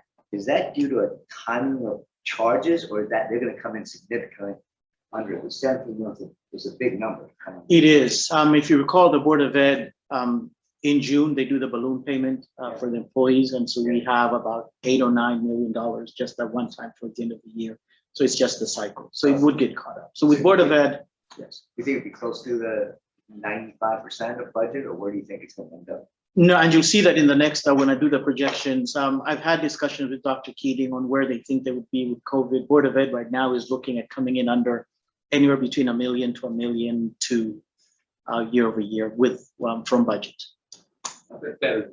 Better than budget, yes. So they're going to give back about $1 million or $1.5 million. This is that, and that's in your forecast? That is in the forecast.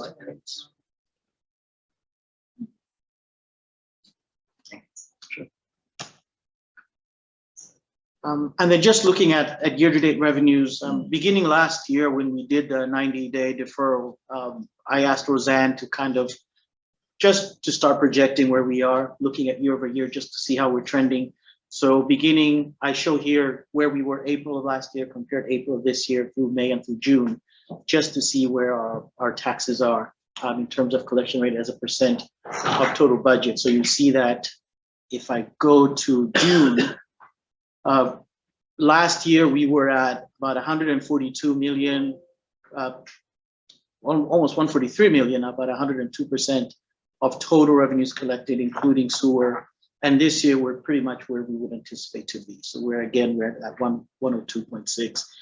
So this being the primary driver, it is good that we are trending as we should. I know initially we had some concerns or whether if COVID would impact this at all. So now let me go to the projection where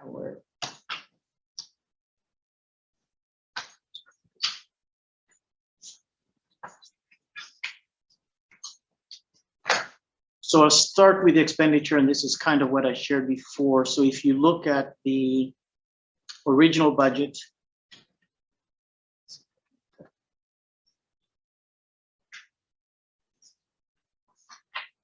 so the original budget that we approved was the $152.2 million. I mean, that second column that you see up top. With the additions of the special appropriations to the Board of Ed, that brought us to a budget of 155.7. Year to date, we're at about 132, based on the projections of salaries and whatnot. Best case scenario, we're looking at ending the year at about 154.5 million at the end of the year. What does that do to our fund balance and where we would be? That's on the page that follows. And so you see in the first column, and I'm going to highlight this number here on the screen. So initially, when we approved the budget, you see that first number, the first negative number is that $4.5 million fund balance drawdown.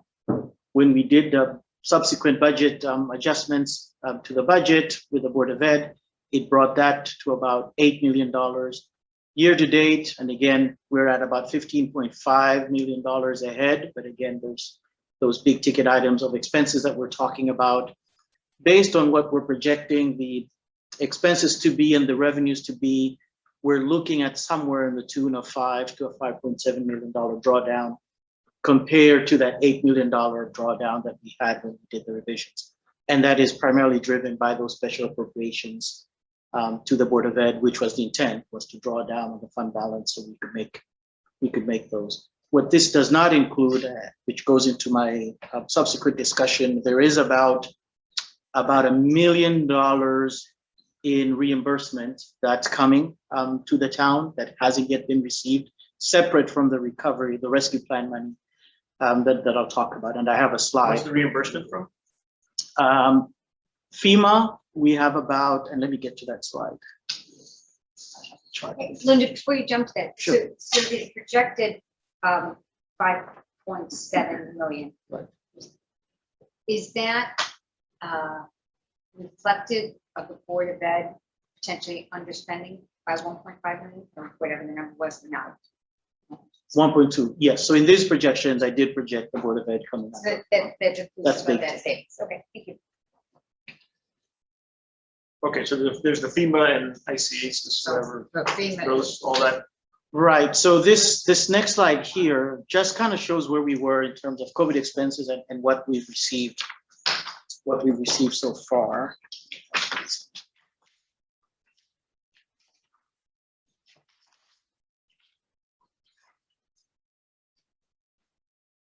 So the top column, I kind of broke it down between Board of Ed and town expenses.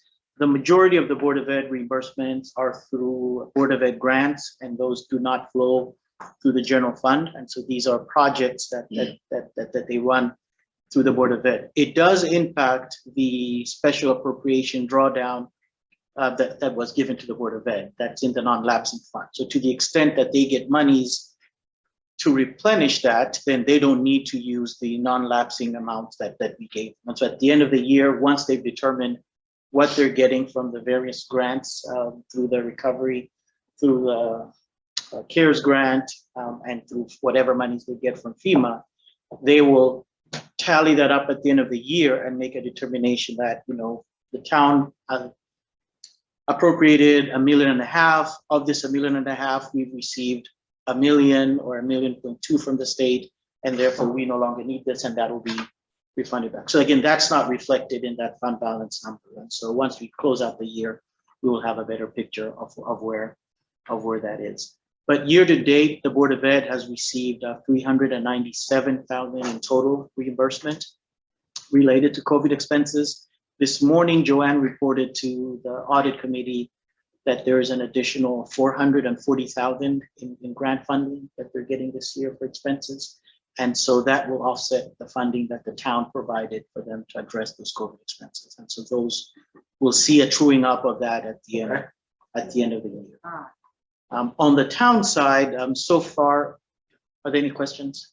Is that on top of the 1-2 savings we had? So this is about Yes. 400,000? Yes.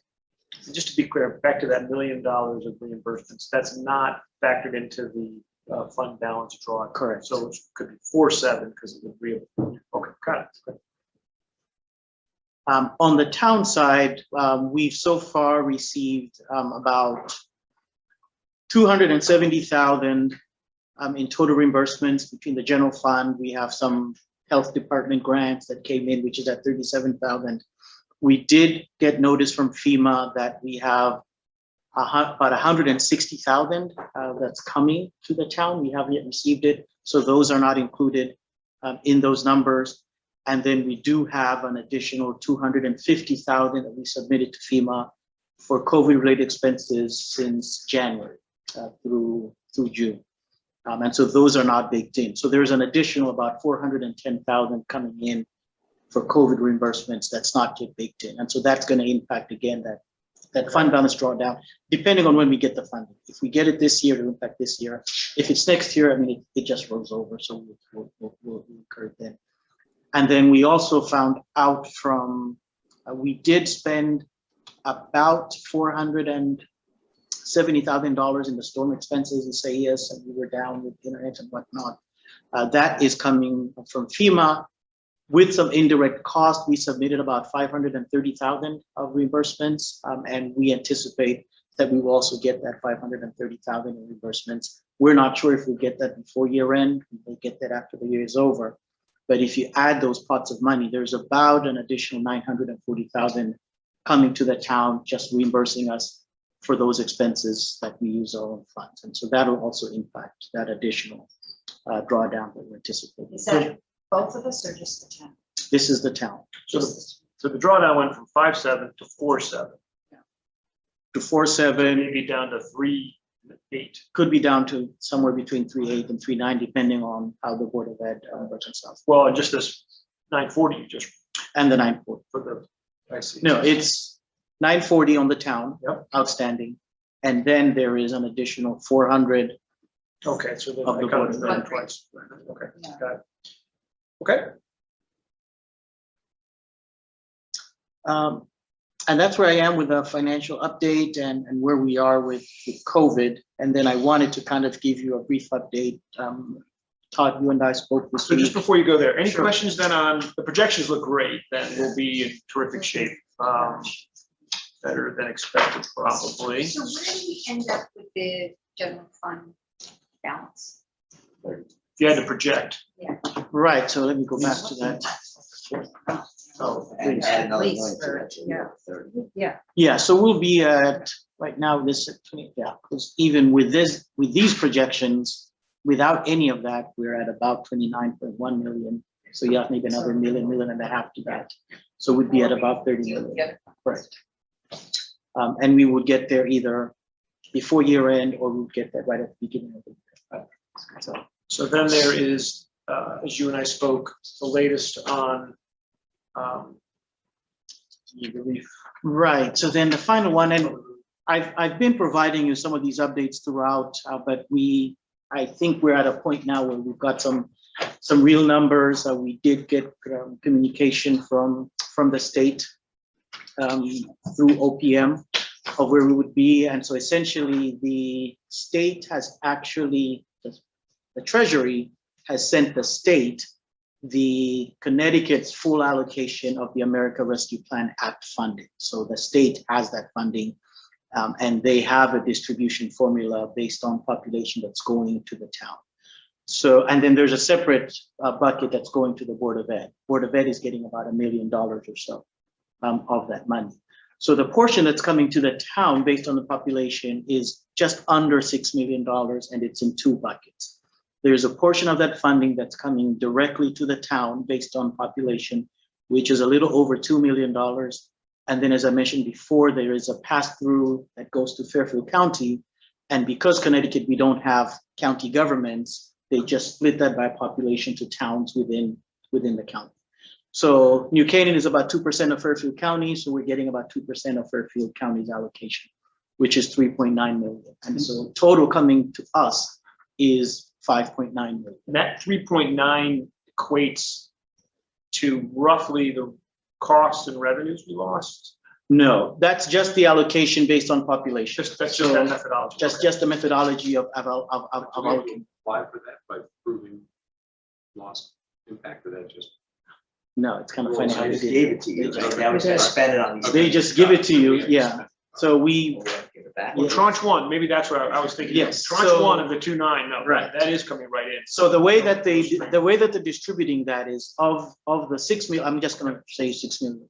Of the $6 million that the town is getting, it's coming in two tranches. The first tranche is before June 30th of this year, we get 3 million. And then 12 months after that, we would get another 3 million. And we have 2 years to spend it down. And so the way that the federal government is allocating this, allowing us to use this money is basically like a grant. You get the funding up front, you identify which projects you're going to use it for, and then at some point they're going to ask for an accounting of how you spent this money. But it's not reimbursement. You don't spend it first and get the money. They give you the money. So you spend it or lose it over 2 years. We don't know if they're gonna, Ask. people have been, they've done the loan forgiveness and whatnot. So I don't know if they're gonna make the towns give back the money or how they're gonna do that. But among the uses that they've identified is, and I'll go down to this, like 5 buckets, and Tucker, you could speak to the economic development piece. But you could spend it on public health expenditures, economic impacts. There's some public infrastructure projects that you could spend it on. But what most towns are looking to do is because you are allowed to make yourself whole for lost revenue. And so my recommendation would be initially, just because we're talking about the fund balance and having used it for all of these projects, especially this fiscal year. So they have a methodology that says basically identify the funding sources that have been impacted by COVID. So in our case, we've talked about parking. We know that recreation, we shut down programs and recreation lost some money. We've lost some money, rental properties, movie theater moved out and whatnot. So those are all types of expenses that you could include. So the methodology is go back to the last fiscal year pre-COVID, which in our case is fiscal year 19. And their methodology is from that period, assume a revenue growth rate of 4.1%. Not sure how they came up with that number, but that's the number. And so taking a 4.1% growth, had there not been COVID, parking would have increased 4.1. All of these funding would have increased 4.1%. And then they say, look, compare that to what you actually received. And the delta is the loss.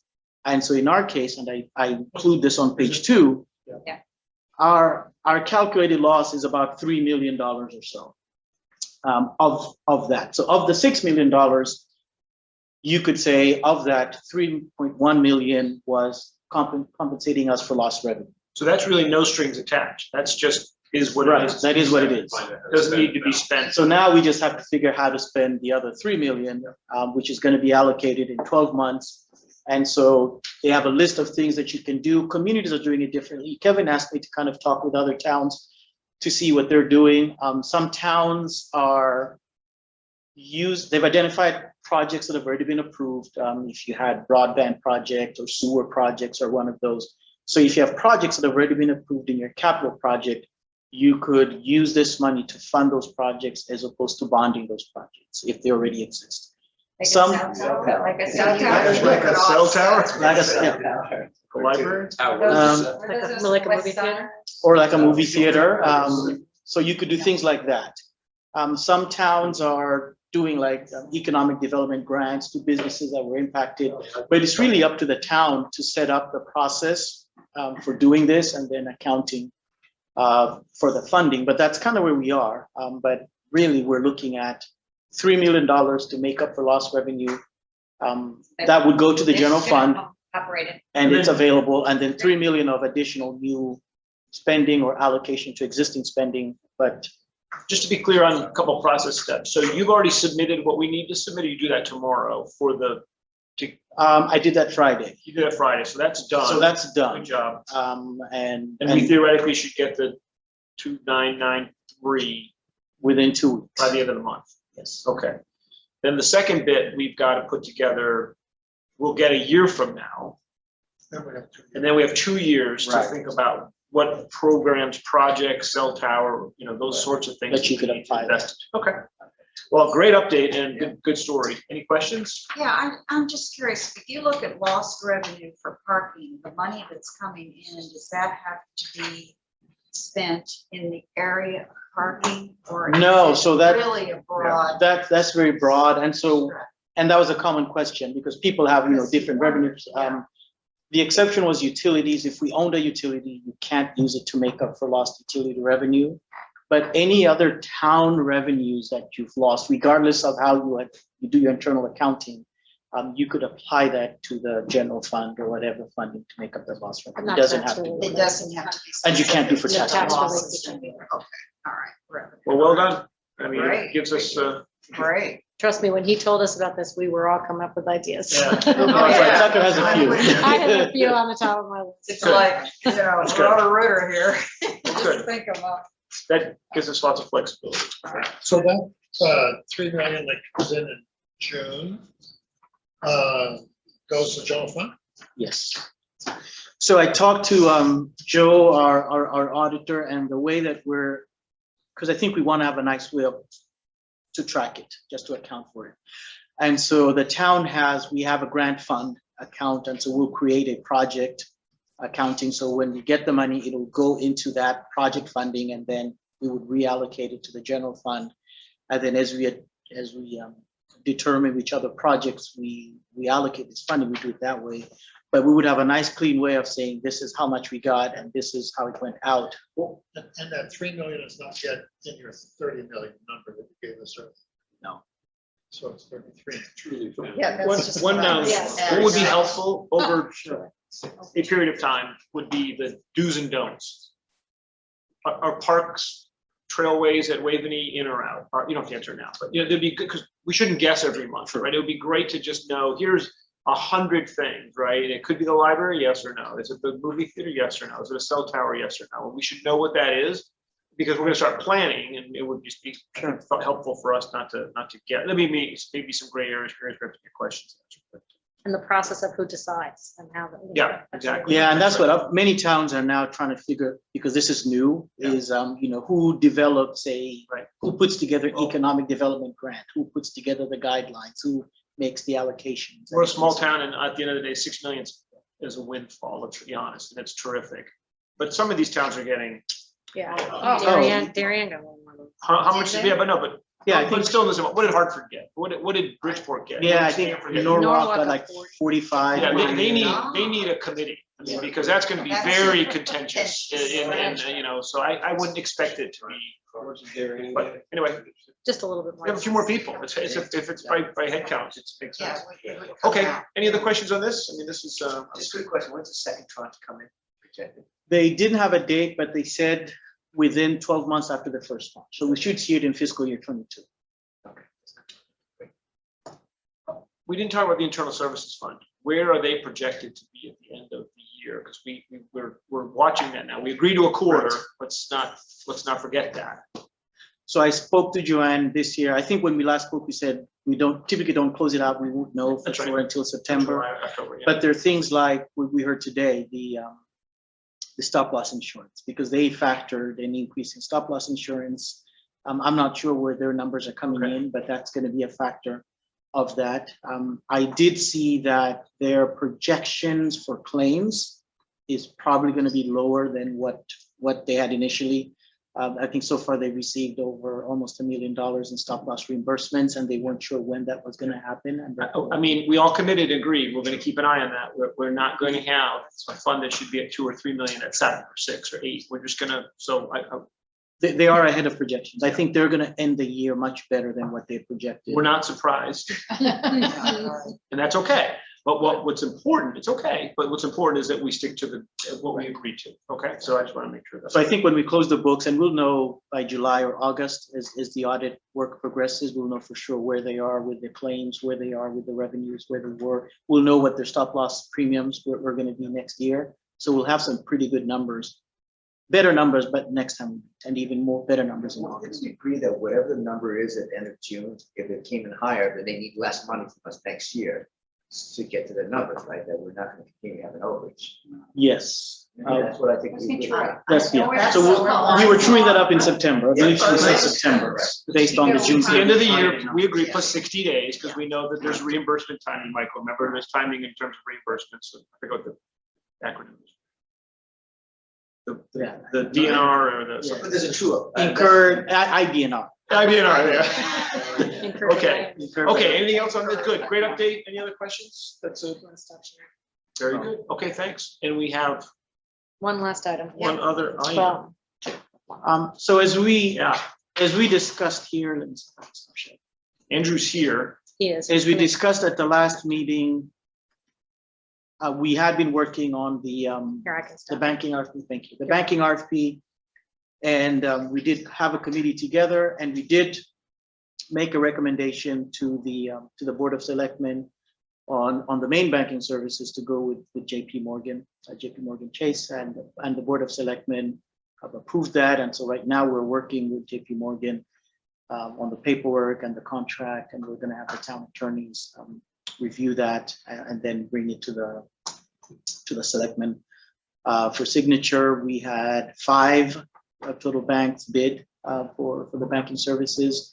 We interviewed them in here. We met with all 5 of them, and they did their presentations. We read the RFPs. We had conversations with them in here. We had a criteria that we were looking at for ranking them, guided by our investment policies, safety, liquidity, yield. Bob was gracious to spend time with us and give us feedback and input. We also coordinated with the Board of Ed, because the Board of Ed has smaller accounts, non-tax accounts, cafeteria, athletic programs and whatnot that they keep in a separate account, but their balances are low comparatively. And so they're getting charged fees just because they have those balances. And so one of the discussions we had with them, and Andrew was constructive in talking to Joanne about that, is when we do move over, that we would move those, they would stay segregated, they would have control over those, but they would benefit from the overall balances, so they wouldn't be charged those fees. But we have a relationship with JP Morgan now. They manage our capital funds dollars and the bond receipts that come in. They've been extremely responsive. We've had nothing but great service from them, and so I think it will be a good relationship with them. And Andrew has some additional. And thank you, shout out to Bob. Thank you very much for helping on that. Is all of it going to be with JP Morgan? There was a discussion that sudden checking might be here or save, So the majority of our funds will be with JP Morgan. Okay. Right now, the majority of our funds are with Webster. The idea is, that's the bank that we're going to do all of our payments from, essentially. We're going to have some money parked at a couple of other institutions. We currently have some money invested with Jim Montgomery Scott. We also have an investment account with this. We actually have some money with Bankwell as well. And that's going to be another RFP I was going to talk to you all about. That we're going to probably increase some of our deposits there, by roughly $10 million or so. But just sticking to this RFP, the idea is JP Morgan is willing to collateralize our deposits 110%. That was the highest collateralization of anybody. Right. We get more than exactly. And the nice thing is they're collateralizing all of our deposits across all of our accounts. Right now, we only have one account which we pull over money in. That's fully collateralized. The rest are only collateralized 10%, which is the statutory requirement. So they're going way above and beyond the statute. This is a good move. Yeah. This was a really good move. I'm Yeah. glad you went down this road. Yeah, I was going to add, we went back and negotiated a bit, and they're going to give us an interest rate that is almost 3 times the rate that we're getting with Webster right now, and more than double from their initial offer. So we were very happy. That's a floor. So if interest rates rise in the future, we'll be able to ride the roller coaster up, so to speak. So we were happy with that. They also had superior technology capabilities. The reporting was top notch, cybersecurity protocols. We all felt that they really, hit the nail on the head on every topic of our RFP. So we were very happy with that. And one other thing I'll add is they offered to do no banking fees for the first year of our relationship. And then in year 2, they're going to waive the lockbox fees, which is often our highest banking expense. So they've offered to waive our fees. And then when we do start accruing fees, we negotiated a higher earnings credit rate. So essentially our balances will more than cover any potential costs, and we'll be able to earn more interest on a larger share of our balances as a result. So yeah, it was a great. It was a great process. Yeah, you're very happy with it. Well done, Like guys. I said, we That's love really it. That sounds better. This was sort of looking like they should get out of business. So. Yeah. I mean, it's great terms, and part of me thinks that, that branch, they want to do business, they want to exist here, and they push, they give us the best terms they could. It's really, a lot of branches are exiting town. That's the way I would explain it, but they certainly don't need to. They exit too. They exit too, or they're conditioned. They can, well, did they lock in that rate for The change? They certainly can move the rate down. Well, no, we negotiated the rate we're getting is the floor, so it can't go lower. And it's definitely a promotional rate that is not on their website. We're getting a really special Does it rate. change our revenue forecast for interest? We used to actually make money on interest back, only 3 years ago. Right. I mean, it could, and we don't know where the interest rates are going to be, but it does. It could potentially change what we budget, what we anticipate getting in the next fiscal year. So it's probably $2 million a year. Jesus, it's a lot. Okay. Yeah. Yeah, they have fallen a long way from where they were back in January 2020. We were getting 1.75%. Obviously, we're much lower than that. But on that topic, though, we went with Bankwell for the short-term investment RFP. We received 7 bids. Bankwell has a product called the Insured Cash Sweep Account, and it's actually through a network of banks, 3,000 nationally, that Promontory set up. I'm not sure if everyone's familiar with Promontory, but they were founded by a couple of former heads of the OCC. And essentially what it does is you have a master account with them, they open sub-accounts at other network banks under 250,000. So you're getting full FDIC insurance coverage of your total deposit. And it's consolidated in one monthly statement that Bankwell offers. So we're going to park our money there, and they're actually going to give us almost double what Chase is giving us on our main banking arrangement. And the reason for that is Bankwell, is able to offer competitive rates as a smaller bank. Good. They actually need, they want the cash. Yeah, good. So we're going to park 10 million with them, which is relatively nominal figure compared to our total cash on hand. Well, look, great job all around, and you had great banks and a great RFP process too. You have really good input and insight. That's really interesting. Anything else, Andrew, to share, or? No. Is there a minimum threshold at JP Morgan? Was there a minimum that they didn't apply that? Because they have in all their. We have a balance, we're way above that. Are we? No, But I don't think there is one. they don't have a minimum For balance requirement. municipality, they didn't No. have, they No. didn't. No, they work with 1,800 municipalities around the country. And they haven't established. And I think they work with towns that are even smaller than us. Yeah.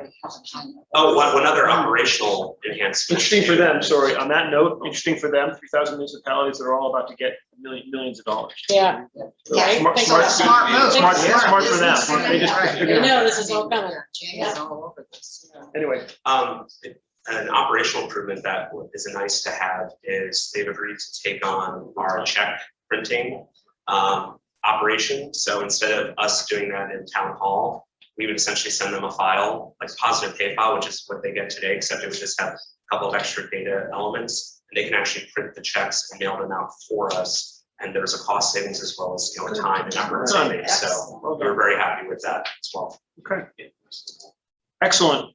Linda, anything else on that one? No, nothing more of that. That's really good work, guys. That's great. Thank you. Thank you. Nice job. Thank you. Yeah, it was a great team, honestly. Linda. A great result, I think. I think it's a great outcome. And Yeah. great That's my safety, first time. I and looked- at the end of the day, safety for this town. We've got Oh, a yeah. Yeah, situation priority one. with that kind of coverage. Okay. Any items? There are a couple of transfers to review. That list will get longer as we get through the year end, just truing up the accounts. But they're all just operational funds moving between accounts. Nothing to vote on. Nothing to vote. Okay. Anything else? For you? Anything else? Great job. Another terrific year. You did an amazing job under ridiculous circumstances. So thank you very, very, very much. Really, thank you. Well, if there's nothing else, motion to adjourn. Michael, second. Judy, all in favor? Aye. Opposed, none. Done. Thank you all.